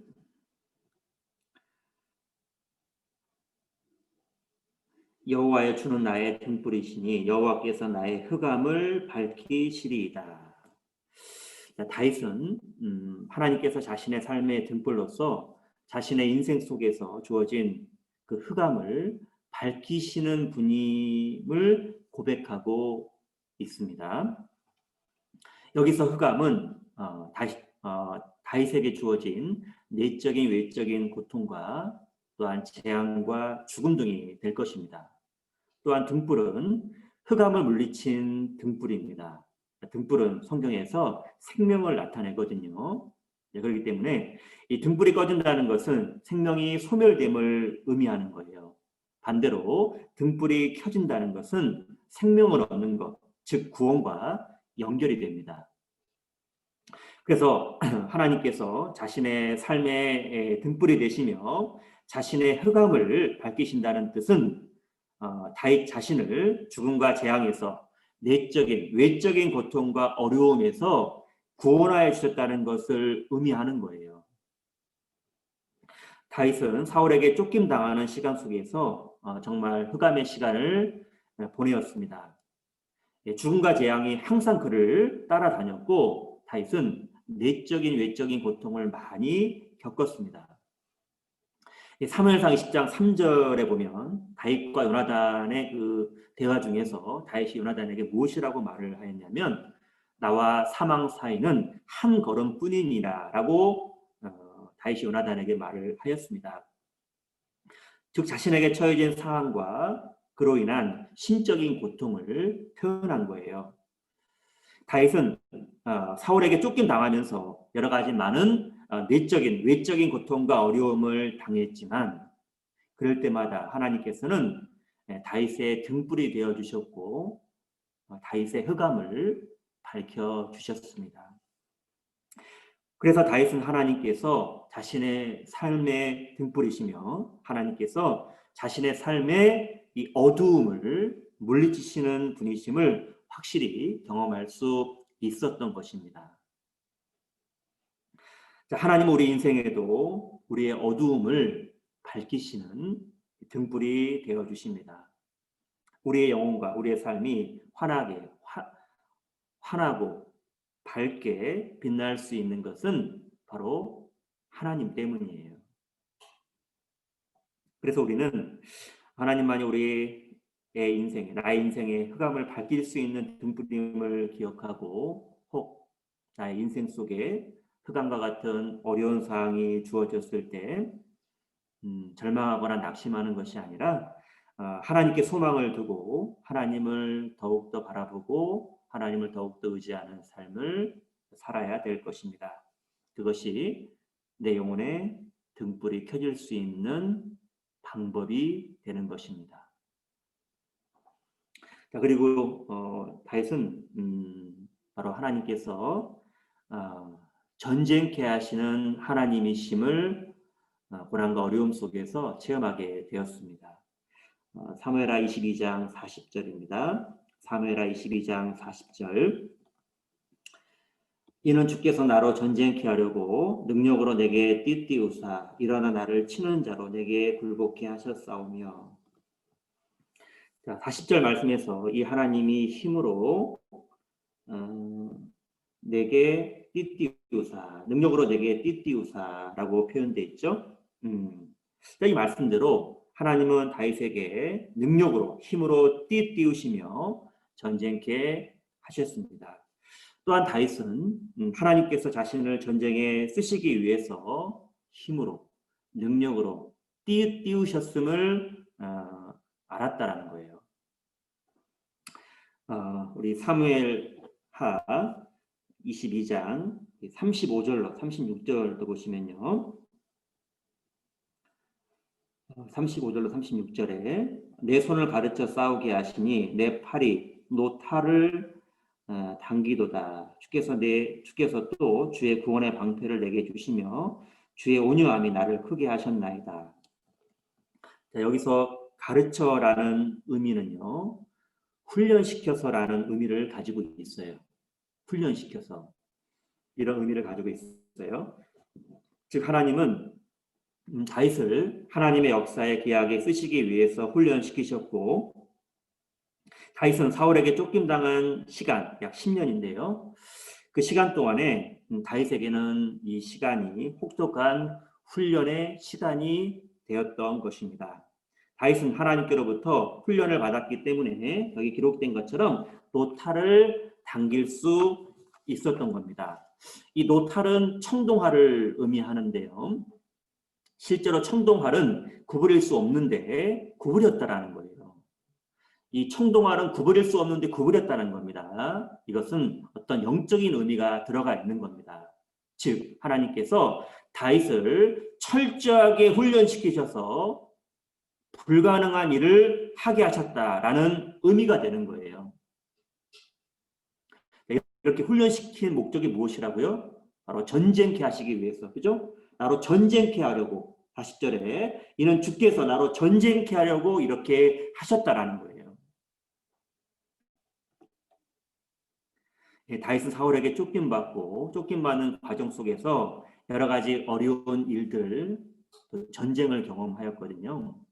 그 속에서 그들에게 주어진 그 어려움과 그 전쟁들이 그들을 훈련시키는 좋은 기회가 되었습니다. 다윗과 그의 용사들을 훈련시키는 좋은 기회가 되었다라는 거예요. 자, 그런 여러 가지 많은 어려운 일들 또한 전쟁 속에서 다윗과 그의 사람들은 하나님을 의지하는 훈련을 하였을 겁니다. 또 하나님께 물어보는 훈련도 하였습니다.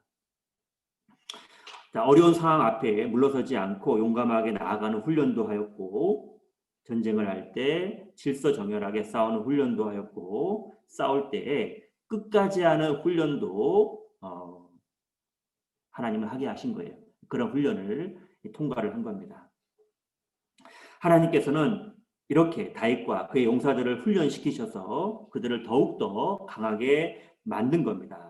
앞으로 있을 그 전쟁에 하나님은 미리 준비시킨 거예요.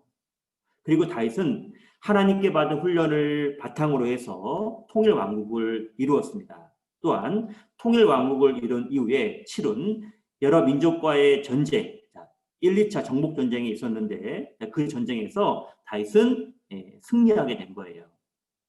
이미 그런 여러 가지 일들, 어려움들, 전쟁을 통해서 전쟁의 훈련을 미리 하였거든요. 하나님 미리 훈련을 시키신 겁니다. 자, 이 사실이 우리에게 주는 교훈이 무엇일까요? 우리에게 무엇을 교훈하여 줍니까? 지금도 하나님은 전쟁케 하시는 하나님이십니다.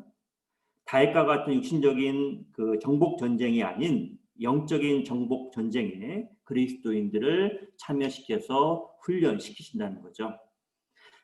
그리고 그 영적인 정복 전쟁에서 승리케 하시기 위해서 하나님의 군대인 그리스도인들을 훈련시키시는 겁니다.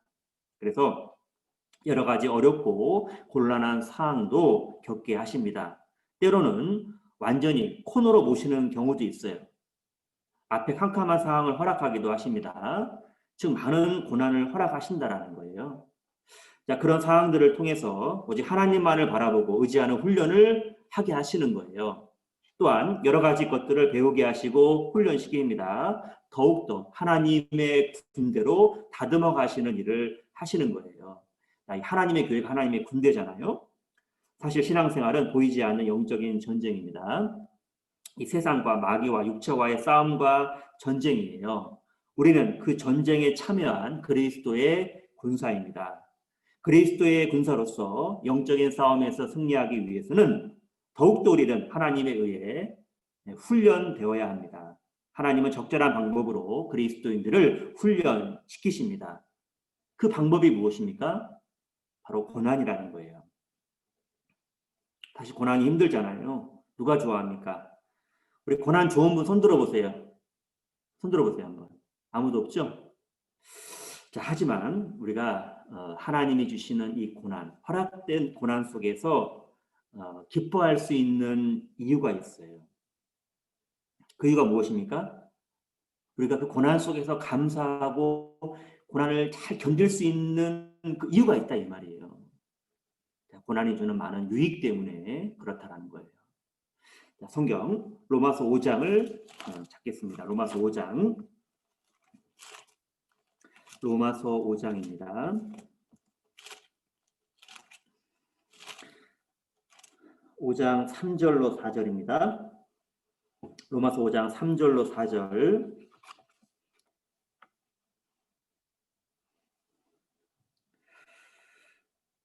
로마서 5장 3절로 4절. 다만 이뿐 아니라 우리가 환난 중에도 즐거워하나니 이는 환난은 인내를, 인내는 연단을, 연단은 소망을 이루는 줄 알미로라.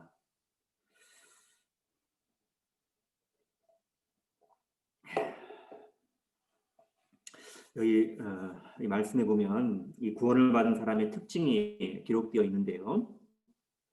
자, 구원을 받은 사람은 하나님의 영광을 바라고 즐거워할 뿐 아니라 환난 중에도 즐거워하는 사람이에요.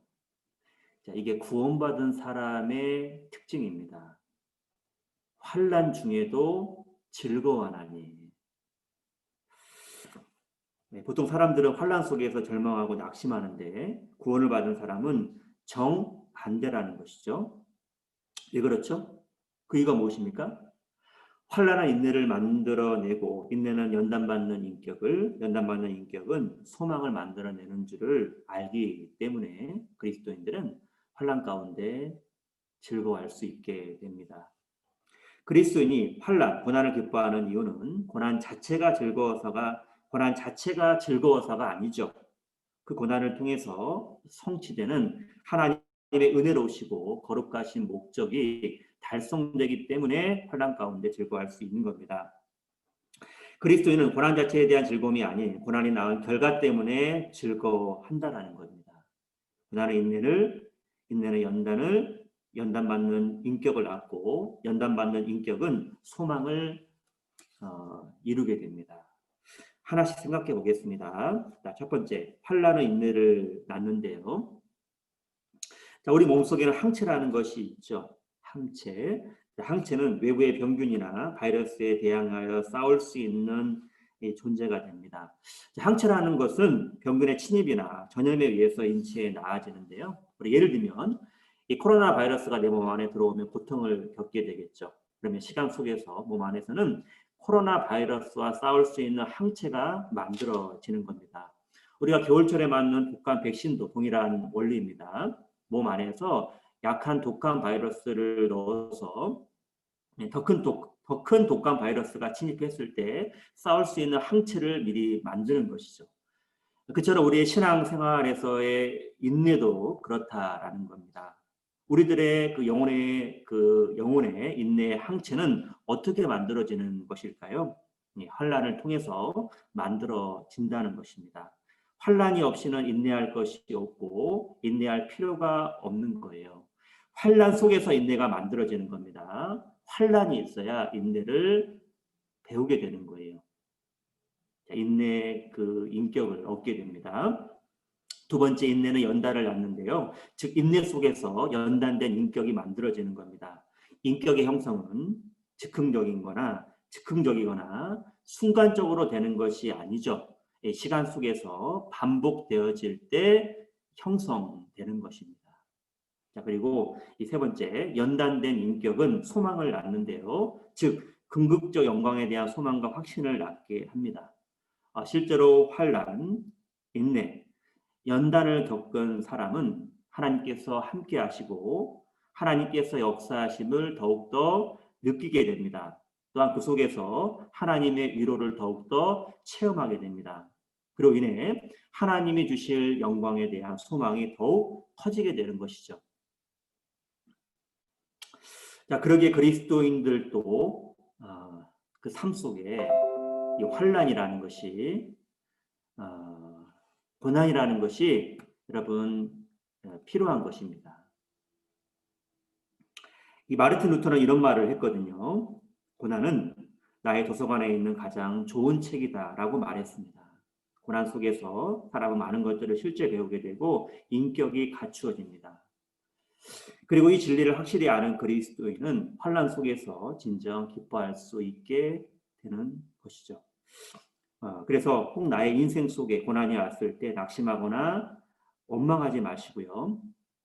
하나님께서 나를 영적인 강한 군사로 만드시기 위해서 주신 시간이라고 생각을 하시고 자신의 위치를 잘 지키면서 자신에게 주어진 고난과 어려움을 잘 통과해야 될 겁니다. 그리고 주님을 바라보고 의지하면서 고통과 괴로움까지 견디면서 훈련을 잘 통과하면 영적으로 하나님의 강한 군사가 되는 거예요. 하나님은 그런 강한 군사, 훈련된 사람을 통해서 하나님의 일에 더욱더 그런 사람을 귀하게 사용을 하실 겁니다. 자, 마지막으로 우리 다윗이 하나님을 체험한 내용을 보겠습니다. 하나님을 인도하시는 하나님으로 체험을 하였거든요. 사무엘하 22장입니다. 사무엘하 22장 20절. 사무엘하 22장 20절입니다.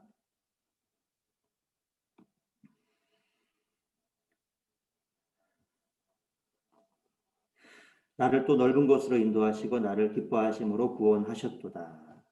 그 다음에 32절입니다. 32절로 34절, 32절로 34절. 여호와 외에 누가 하나님이며 우리 하나님 외에 누가 바이뇨. 하나님은 나의 견고한 요새시며 나를 온전한 것으로 인도하시며 나의 발로 암사슴 발 같게 하시며 나를 나의 높은 곳에 세우시며. 하나님은 인도하시는 하나님이십니다. 하나님은 다윗은 하나님께서 자신을 인도하시는 분이시라는 것을 자신의 삶을 통해서 체험을 하였고 그 사실을 고백을 하였습니다. 하나님께서는 먼저 다윗을 위태한 곳으로 인도를 하셨어요. 그리고 넓은 곳으로 인도하셨습니다. 이것이 하나님께서 다윗을 인도한 코스가 되는 것입니다. 넓은 곳이란 안정과 자유와 구원이 있는 곳을 의미합니다. 하나님께서 다윗을 먼저 재난과 고통 속으로 인도하시고 다윗을 구원하여 기쁨과 자유가 넘치는 안전한 곳으로 인도하셨다는 사실을 나타내고 있습니다.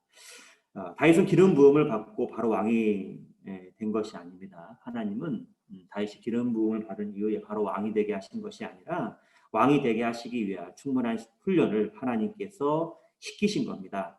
다윗은 하나님께서 자신을 위태한 곳에 두셨지만 결국 넓은 곳으로 인도하심을 체험하였습니다. 이런 시간이 있었기 때문에 다윗은 사울처럼 하나님을 배신하는 삶을 살지 않았을 것이라고 저는 생각을 합니다. 하나님을 충분히 체험을 했거든요. 하나님이 어떤 분인지를 확실하게 알았던 사람이 다윗이었습니다. 하나님은 다윗만 인도하신 것이 아니라 그리스도인 각자의 인생 코스를 정하셨어요. 코스대로 하나님은 인도하십니다. 그리고 인도하실 때 먼저는 이 좁은 곳, 위태한 곳으로 인도를 하시는 거예요. 좁은 곳, 위태한 곳, 위험한 곳으로 인도를 하시고 그 다음으로 넓은 곳, 높은 곳으로 인도하신다라는 거예요. 그것이 바로 하나님께서 다윗을 인도하신 코스이며 구원받은 우리를 인도하시는 그 코스가 되는 겁니다. 그래서 하나님께서 인도하신 좁은 곳, 위태한 곳을, 위험한 곳을 잘 통과한 사람만이 하나님이 두신 넓은 곳, 높은 곳에 서게 되는 거예요. 하나님이 높은 곳, 넓은 곳에 서게 하셔요. 영혼의 진정한 자유와 평안, 그리고 기쁨, 하나님에 대한 열정과 뜨거운 마음, 하나님에 대한 높은 전망을 갖게 됩니다. 좁은 곳, 위태한 곳, 어려운 곳, 위험한 곳, 통과한 사람만이 하나님이 주시는 이러한 은혜와 축복을 경험하게 된다는 것이죠. 자, 혹시 지금 내 상황이 위태하고 지금 내 주어진 상황이 위태하고 위험하고 좁다라고 여겨지십니까? 그것이 나의 범죄로 인한 것이 아니라고 한다면, 내가 잘못해가지고 이런 상황이 된 것이 아니라고 한다면 지금 여러분이 선 그 좁은 곳, 위태한 곳, 그 위험한 곳은 넓은 곳, 온전한 곳, 높은 곳으로 갈 수 있는 코스임을 기억해야 됩니다. 하나님은 인도하시는 하나님이셔요. 여러분의 삶을 인도하십니다. 하나님 우리와 함께 하셔요. 자, 여기까지가 이제 하나님께서 다윗과 함께 하시고 다윗이 고난과 어려움 속에서 하나님을 체험한 하나님이 이런 분이시라는 것, 이러이러한 분이시라는 것을 체험한 내용이 되고요. 그런 하나님 앞에 그 다윗이 고난과 어려움 속에서 많은 어려움과 고난을 겪을 때 어떻게 하나님 앞에 올바르게 행했는지 다윗의 그 올바른 모습을 통해서 교훈을 남은 시간을 받으면 좋겠습니다. 다윗이 한 일을 살펴보겠습니다. 자, 먼저 다윗은 그 고난과 어려움 속에서 하나님께 간절히 기도했어요. 다윗은 기도의 사람입니다. 사무엘하 22장 7절입니다. 사무엘하 22장 7절.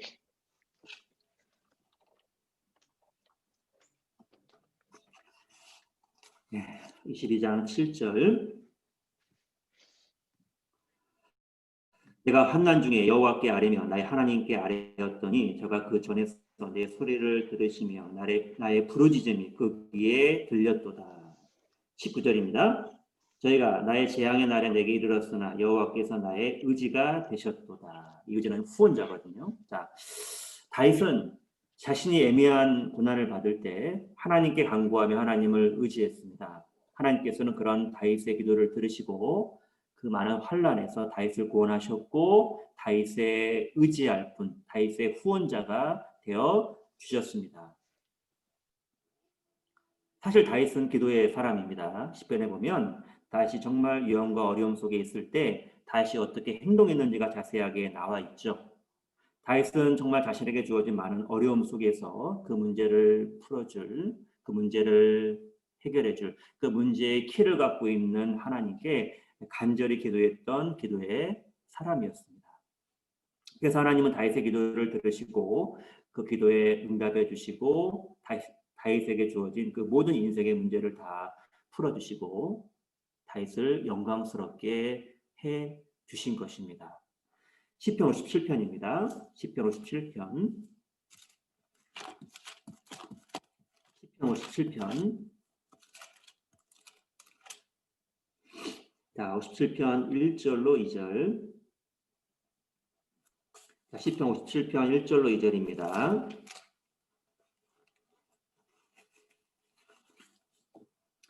하나님이여 나를 긍휼히 여기시고 나를 긍휼히 여기소서. 내 영혼이 주께로 피하되 주의 날개 그늘 아래서 이 재앙이 지나가기까지 피하리이다.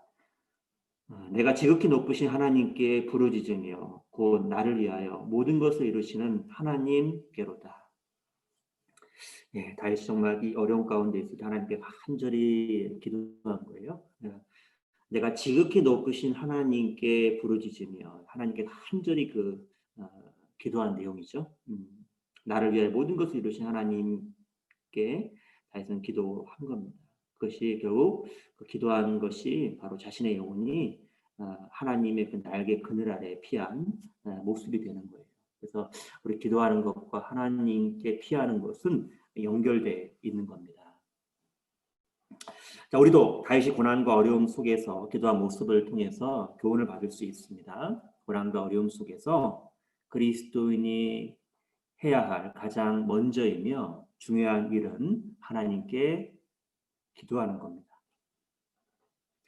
우리 데살로니가전서 5장 17절에 보면 이런 말씀이 있죠. 쉬지 말고 기도하라라고 기록되어 있습니다. 이 말씀의 뜻은 모든 삶을 하나님을 전적으로 의지하며 살라는 말씀의 뜻이 됩니다. 우리의 매일매일의 삶을 보면 우리 옆에 항상 대적자들이 많이 있죠. 세상이 있고 마귀가 있고 그리고 가장 힘든 적인 내 육신이 있습니다. 사실 매일매일 나의 삶에 시험과 유혹이 있는 것입니다. 그렇기 때문에 매일매일을 하나님을 전적으로 의지하는 삶을 살아야 합니다. 기도하면 세상을 이길 수 있습니다. 기도하면 마귀의 시험과 핍박, 마귀의 유혹을 이길 수 있고 기도하면 정말 이 힘든 싸움이 육신과의 이 싸움에서도 승리할 수 있게 됩니다. 왜냐하면 하나님께서 나를 대신해서 싸워주시기 때문입니다. 하나님께서 기도하는 사람에게 힘과 능력과 지혜를 주시기 때문입니다. 자, 그래서 우리는 신앙생활의 승리의 키가 간절한 기도에 있다는 것을 우리는 절대 잊으면 안 되겠죠. 하나님 앞에 무릎을 꿇는 사람이 승리하는 사람이 되는 겁니다.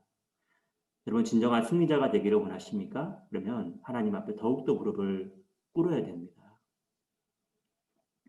하나님께 무릎을 꿇을 때 하나님으로부터 주시는 그 새로운 힘을 얻게 될 거예요. 여호와를 앙망하는 자는 새 힘을 얻으리니라는 말씀처럼 하나님은 하나님을 앙망하고 간절히 구하는 사람에게 하나님이 주시는 새로운 힘과 능력을 부어주십니다. 더 간절히 기도할 때 더 능력 있게 부어주실 것이며 우리가 매일매일 하나님 앞에 구할 때 매일매일 새로운 힘과 능력을 우리에게 주시고 그 새로운 힘과 능력을 우리는 얻어서 신앙생활을 하는 겁니다. 자, 기도는 하늘문을 여는 열쇠가 되는 겁니다. 자, 두 번째 다윗의 모습을 확인해 볼게요. 사무엘하 22장 다시 보겠습니다. 사무엘하 22장 22절부터 24절까지인데요. 사무엘하 22장 22절로 24절 이는 내가 여호와의 도를 지키고 악을 행하여 내 하나님을 떠나지 아니하였으며 그 모든 규례를 내 앞에 두고 그 율례를 버리지 아니하였음이로다. 내가 또 그 앞에 완전하여 스스로 지켜 죄악을 피하였나니. 자, 이 말씀에 보면 다윗이 어떤 삶을 살았냐면 고난과 어려움 속에 있을 때 말씀에 순종하면서 자신을 죄악으로부터 지킨 삶을 살았습니다. 다윗은 고난 속에서 하나님 말씀을 붙잡고 하나님 말씀에 순종함으로 악하게 하나님을 떠나지 않았습니다. 항상 하나님의 말씀을 생각하고 그 말씀을 따라 살려고 했어요. 그 하나님 말씀에 대한 중심을 다윗은 잃지 않은 겁니다. 또 하나님 앞에 바르게 살려고 하는 가운데 사람들이 저지르는 흔한 잘못과 죄로부터 자신을 스스로 지킨 삶을 산 것입니다. 사무엘상 29장에 보면 이 가드왕 아기스가 블레셋 방백들 앞에서 다윗의 삶을 평가한 그 내용이 나오는데 무엇이라고 말을 하였냐면 그가 망명하여 온 날부터 오늘까지 내가 그의 허물을 보지 못하였노라라고 이 아기스가 블레셋 방백들 앞에서 다윗의 모습 삶을 이렇게 말을 하였습니다. 또한 이 아기스는 다윗 앞에서도 무엇이라고 말을 하였냐면 내게 온 날부터 오늘까지 내게 다윗에게 악이 있음을 보지 못하였으니라고 이 다윗을 칭찬하는 내용이 나오거든요. 그러니까 이 모습을 보면 다윗이 정말 하나님 앞에 바르게 살았다는 것을 우리가 알 수 있고 그 뒤에서 구별된 삶을 살았다는 것을 우리가 알 수 있죠. 만약에 다윗이 하나님 말씀에 불순종하면서 자신을 죄악으로 지키지 않은 상태에서 하나님의 도움을 얻을 수 있었을까요? 그 간절한 기도에 하나님 응답했을까요? 그럴 수는 없는 겁니다. 행한 대로 갚으시는 하나님께서는 진리 가운데 바르게 살아가는 다윗과 함께 해주시고 다윗의 기도를 들어주신 겁니다. 다윗의 기도를 들으시고 다윗을 위하여 다윗이 하나님 안에서 원하는 모든 것들을 다 이루어 주셨습니다. 자, 우리에게 무엇을 알려줍니까? 자, 하나님께서 싫어하는 것이 무엇이라고요? 바로 죄입니다. 죄는 하나님과의 사이를 멀게 하고 하나님으로부터 오는 축복을 막죠. 우리가 정말 두려워해야 되는 것은 어려운 환경, 상황 아니라는 거예요. 어떤 어려운 환경과 상황도 하나님의 능력 안에서는 하나님의 도우심 안에는 전혀 문제될 것이 없어요. 하나님의 은혜와 축복을 단절시키는 우리의 불순종의 삶을 진정 두려워야 되고 우리 삶에서 정리하지 못한 죄와 우상을 우리는 정말 두려워해야 됩니다. 이번 동계 수련회를 통해서 우리 강하고 담대하라라는 슬로건으로 우리 여러 종류의 여러 인물들을 통해서 이 주제에 대한 말씀을 듣고 있죠. 강하고 담대하라. 여러분 우리가 언제 강합니까? 언제 담대합니까? 언제죠? 밥 많이 먹을 때요? 고난과 어려움을 겪고도 이 주님의 뜻대로 바르게 살아가려고 할 때 담대한 거예요.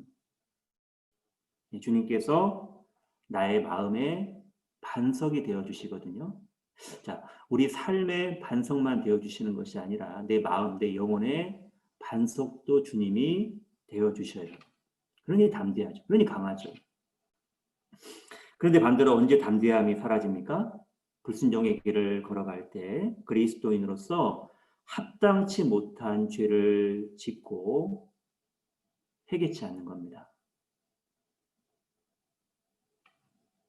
그리고 마음의 우상을 품고 있을 때 이 우상을 버려야 되는 거 아는데 계속 감추어두고 즐기는 거예요. 하나님은 아시거든요.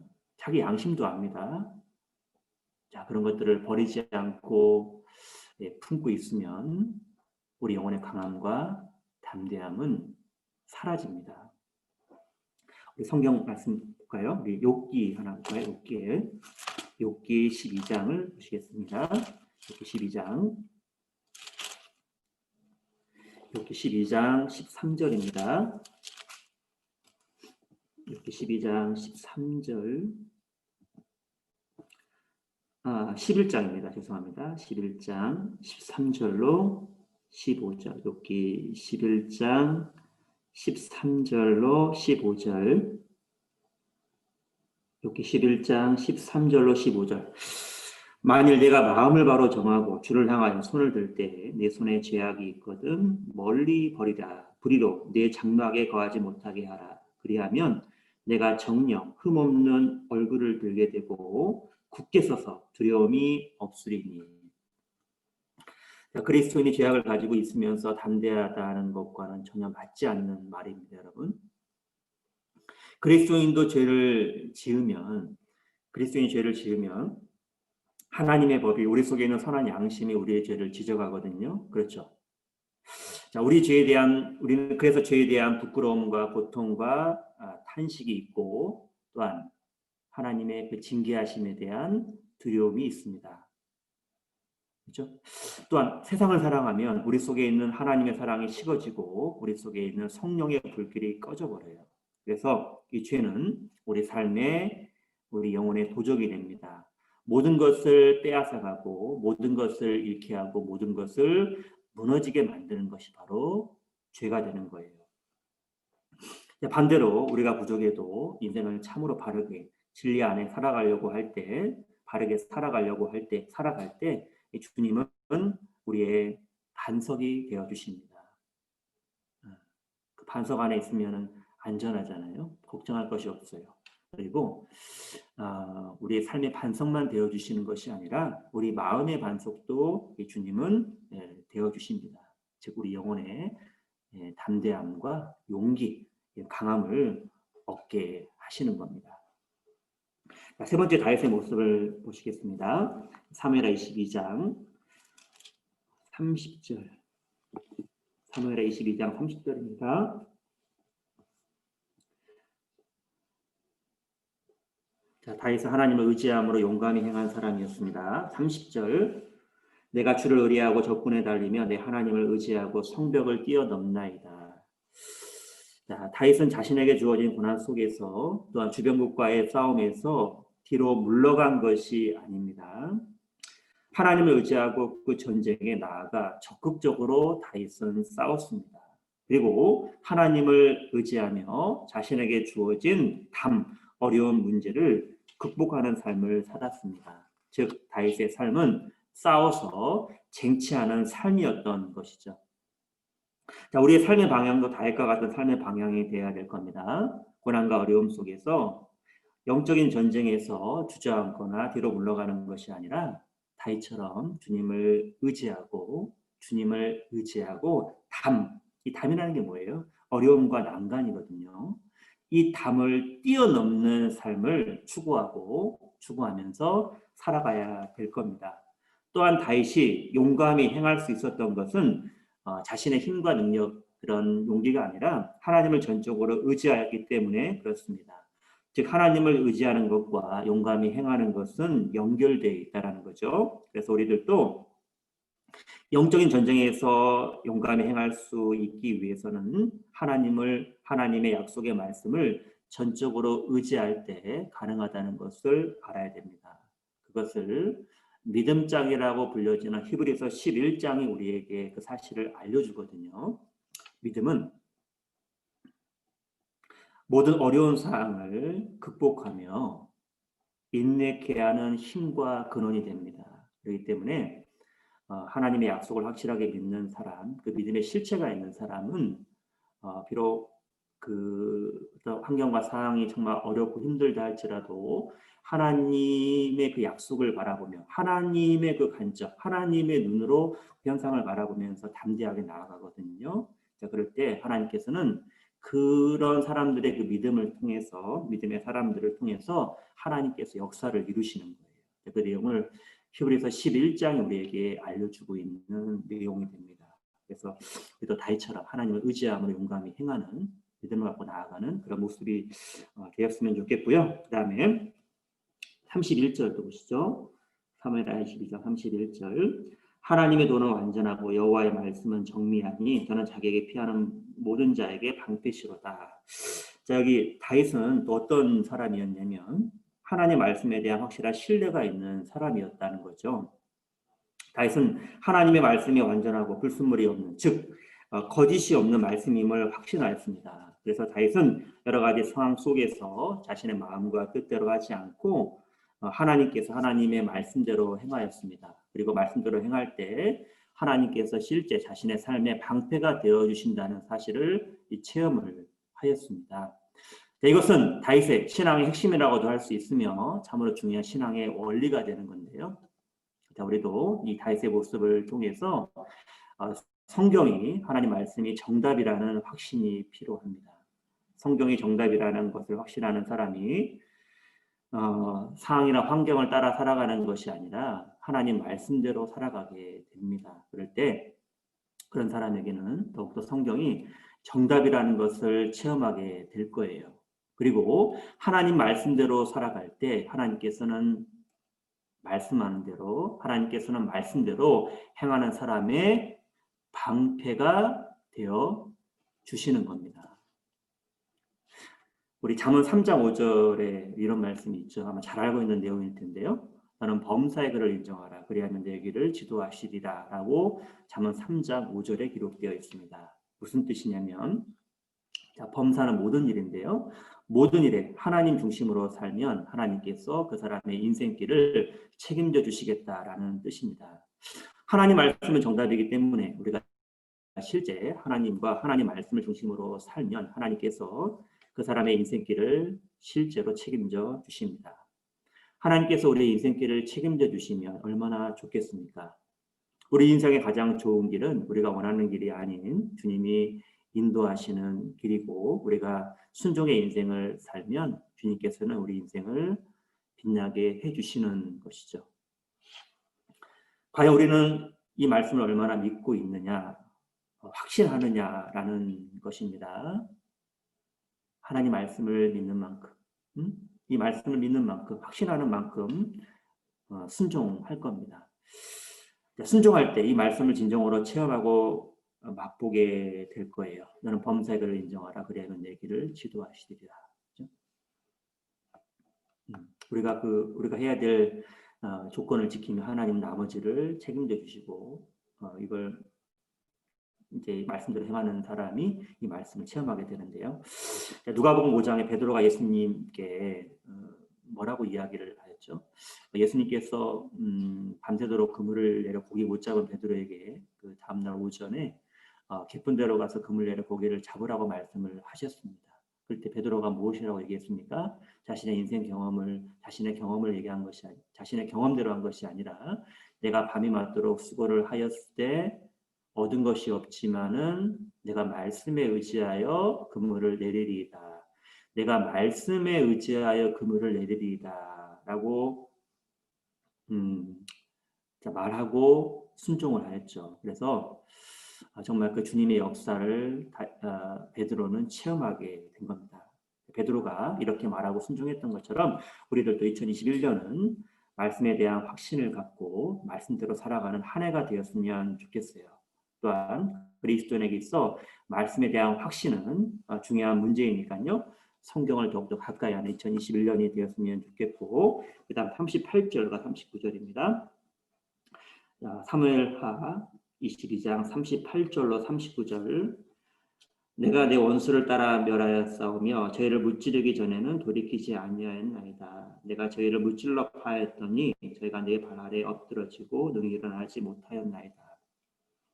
이 말씀에 보면 다윗이 어떤 삶을 살았는지가 알 수 있는데요. 다윗은 자신의 원수들이 망하기 전에는 돌이키지 않고 끝까지 싸웠습니다. 그래서 적군을 쳐서 능히 일어나지 못하게 하였어요. 자신의 발 아래에 엎드러질 때까지 다윗은 싸운 겁니다. 끝까지 싸운 거예요. 왜 그랬을까요? 그것은 다윗이 살인을 좋아해서가 아니죠.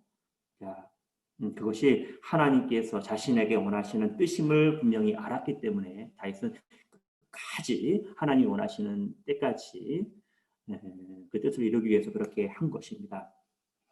사울은 아말렉 원수를 완전히 진멸하라는 말씀을 어기고 좋은 것과 아말렉 왕은 남겨두었죠. 그러나 다윗은 달랐습니다. 철저히 하나님 말씀을 행하였습니다.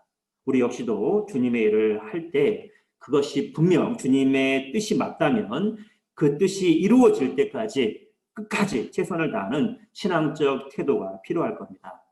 우리 어제 오전 말씀에서 기드온과 300용사에 대해서 배웠습니다. 기드온과 300용사도 미디안 군대와의 싸움으로 비록 피곤하였습니다. 비록 피곤하였지만 하나님의 뜻을 온전히 이루기 위해서 끝까지 미디안 두 왕과 나머지 군대를 추격하였습니다. 자, 우리 사사기 8장에 뭐라고 기록되어 있습니까? 비록 피곤하나 따르며 라고 이 기드온과 300용사의 모습이 기록되어 있어요. 자, 그들은 인내와 철저함으로 뭉친 모습이었던 거예요. 인내함과 철저함으로 뭉친 300용사의 모습을 우리가 알 수 있습니다. 세례 요한도 자신이 달려갈 길을 마치었습니다. 그리고 사도 바울께서도 나의 달려갈 길을 마치고 믿음을 지켰다라고 말씀을 하셨어요. 끝까지. 자, 그리고 예수님께서도 십자가에 죽으실 때 자신에게 맡겨진 일을 다 이루시고 외치셨죠. 다 이루었다. 죽기까지 복종하신 예수님의 모습이 됩니다. 우리 마태복음 19장 30절에 이런 말씀이 있거든요. 찾지 않을게요. 마태복음 19장 30절에 그러나 먼저 된 자로서 나중되고 나중된 자로서 먼저 될 자가 많다라고 예수님께서 말씀을 하셨거든요. 무슨 뜻이냐면 먼저 제대로 부르심을 받고 살아가는 사람 중에서 나중에 제자가 된 사람보다 나중에 될 수 있고 나중에 제자가 된 사람 중에서 먼저 제자 된 사람보다 먼저 될 일이 많다라고 하셨어요. 무슨 말씀을 하시고자 하는 거냐면 이 자만한 마음, 이 안일한 마음과 모습을 경계하시는 말씀이 되는 거예요. 자만과 안일을 경계하시는 말씀입니다. 끝까지 제자로서 최선을 다해야 될 것을 말씀하신 거예요. 우리 신앙은 퇴보하는 신앙이 되면 안 돼요. 현재 위치에 만족하는 것은 현상을 유지하는 것이 아니라 퇴보입니다. 우리 마음속에요. 난 여기까지만 할 거야. 내가 할 수 있는 범위는 여기까지야. 나는 여기까지만 할 거야. 이것이 정말 주님의 원하시는 뜻일까요? 우리 디모데전서 4장 15절에 보면 사도 바울께서 디모데에게 신앙의 훈련과 연습을 통해서 디모데 자신의 디모데 모습을 모든 사람에게 나타나게 하라고 당부하셨습니다. 주님이 우리에게 원하시는 것은 태보가 아닌 바로 진보입니다. 진보. 우리 매 해마다 그죠? 우리의 신앙적인 모습이 진보해야 되고 신앙의 성장이 이루어져야 되는 거예요. 자신이 원하고 자신이 세운 기준만큼 살아가는 삶이 아니라 하나님께서 원하시고 하나님께서 원하시는 기준만큼 살아가려고 해야 될 겁니다. 그것이 바로 우리가 하나님 앞에 행해야 될 바른 모습이 되고, 마지막으로 이제 이 다윗은 주님을 높이며 감사하며 찬양한 사람이 바로 다윗이었습니다. 그죠? 47절에 보시면 여호와는 생존하시니 나의 바위를 찬송하며 내 구원의 하나님 바위신 하나님을 높일지로다. 50절 이러므로 여호와여 내가 열방 중에서 주께 감사하며 주의 이름을 찬양하리이다. 하나님을 높이고 하나님을 찬양한 다윗의 모습을 알 수 있는데요. 목동에 불과한 다윗을 하나님께서는 정말 왕이 되게 하셨고, 그리고 그 많은 어려움 가운데 다윗과 함께 해주시고 도와주셨잖아요. 그래서 그 하나님께 대한 감사와 하나님께 대한 찬양을 다시 하고 있는 겁니다. 우리 역시도 우리 삶을 돌아보면 모든 게 다 하나님의 은혜였고 하나님의 도우심이었어요. 그래서 이 하나님의 은혜와 도우심을 더 기억하고 감사하고 나를 자랑하는 것이 아니라 하나님의 은혜를 높이고 자랑하는, 하나님을 진정으로 찬양하는, 그것이 바로 하나님을 영광스럽게 하는 거고 어떤 일보다 하나님을 기쁘시게 하는 이 모습이 된다라는 겁니다. 자, 오늘 승리의 사람 다윗에 대해서 배웠습니다. 자, 다윗이 승리의 사람이 된 것은 다윗에게 능력이 있었던 것이 아니라 바로 다윗과 함께 해주셨던 하나님 때문입니다. 그리고 다윗은 하나님에 대한 올바른 지식과 믿음을 갖고 바르게 행하였죠. 그런 다윗과 하나님은 함께 주신 겁니다. 정말 우리 마지막 말씀 하나 보고 마치겠습니다. 우리 시편 16편입니다. 시편 16편. 시편 16편. 빨리 끝낼 테니까 걱정하지 마시고요. 조금만 참아주세요. 시편 16편 8절. 16편 8절입니다. 시편 16편 8절. 내가 여호와를 항상 내 앞에 모시며 그가 내 우편에 계심으로 내가 요동치 아니하리로다. 다윗은 항상 하나님 앞에 행하였습니다. 항상 하나님에 대한 바른 지식과 믿음을 갖고 고난과 어려움 속에서, 모든 상황 속에서 하나님 편에 다윗은 섰습니다. 그래서 하나님께서는 하나님 편에 서 있는 다윗의 편이 되어 주셨고 능력으로 함께 해 주신 겁니다. 그래서 다윗은 고난과 어려움 속에서도 요동치 않게 된 거예요. 지금도 마찬가지입니다. 내가 여호와를 항상 내 앞에 모시며 라는 표현처럼 우리가 하나님 앞에 살아가면, 하나님 앞에 바르게 살아가면, 하나님 편에 서면, 하나님을 의지하는 인생이 살면 하나님께서 우리의 편이 되어 주십니다. 그러면 우리의 삶은 요동치 않는 삶이 되는 거예요. 승리하는 삶이 될 것입니다. 그래서 우리가 하나님 앞에 살아간다는 것을 항상 잊으면 안 돼요. 우리의 모든 삶이 하나님 앞에 있다는 것을 잊으면 안 되는 거예요. 하나님과 함께하는 그 삶을 2021년 살아갔으면 좋겠어요. 다윗처럼 하나님 앞에서의 삶을 살아갔으면 좋겠습니다. 그러면 여러분의 삶은 분명 다윗처럼 승리하는 삶이 될 것입니다. 기도하고 마치겠습니다. 사랑과 은혜가 많으신 아버지 하나님, 참으로 감사합니다. 오늘은 승리의 사람 다윗을 통해서 다윗과 함께 해주신 하나님을 배우게 되었고, 또한 고난과 어려움 속에서 다윗이 어떤 삶을 살았는지를 통해서 또 교훈을 받게 되었습니다. 저희들 또한 또 하나님에 대한 바른 지식과 하나님에 대해 더 풍성히 알고 하나님을 더 의지하며 하나님을 바라보며 살아갈 수 있도록 도와주시고, 고난과 어려움 속에서 더욱 하나님을 바라보는 삶이 될 수 있도록 도와주시옵소서. 코로나로 인해 여러 가지 어려움이 있지만 그 어려움 속에서 함께 해주시고 도와주시는 주님을 더욱 바라보고 의지하며 살기를 원합니다. 오늘 함께 해주시고 도와주신 것 참으로 감사합니다. 이외에는 모든 일정도 함께 해주시고 도와주시옵소서. 저희를 구원해 주신 주 예수님 이름으로 감사하며 기도드렸습니다. 아멘. 예, 수고하셨습니다.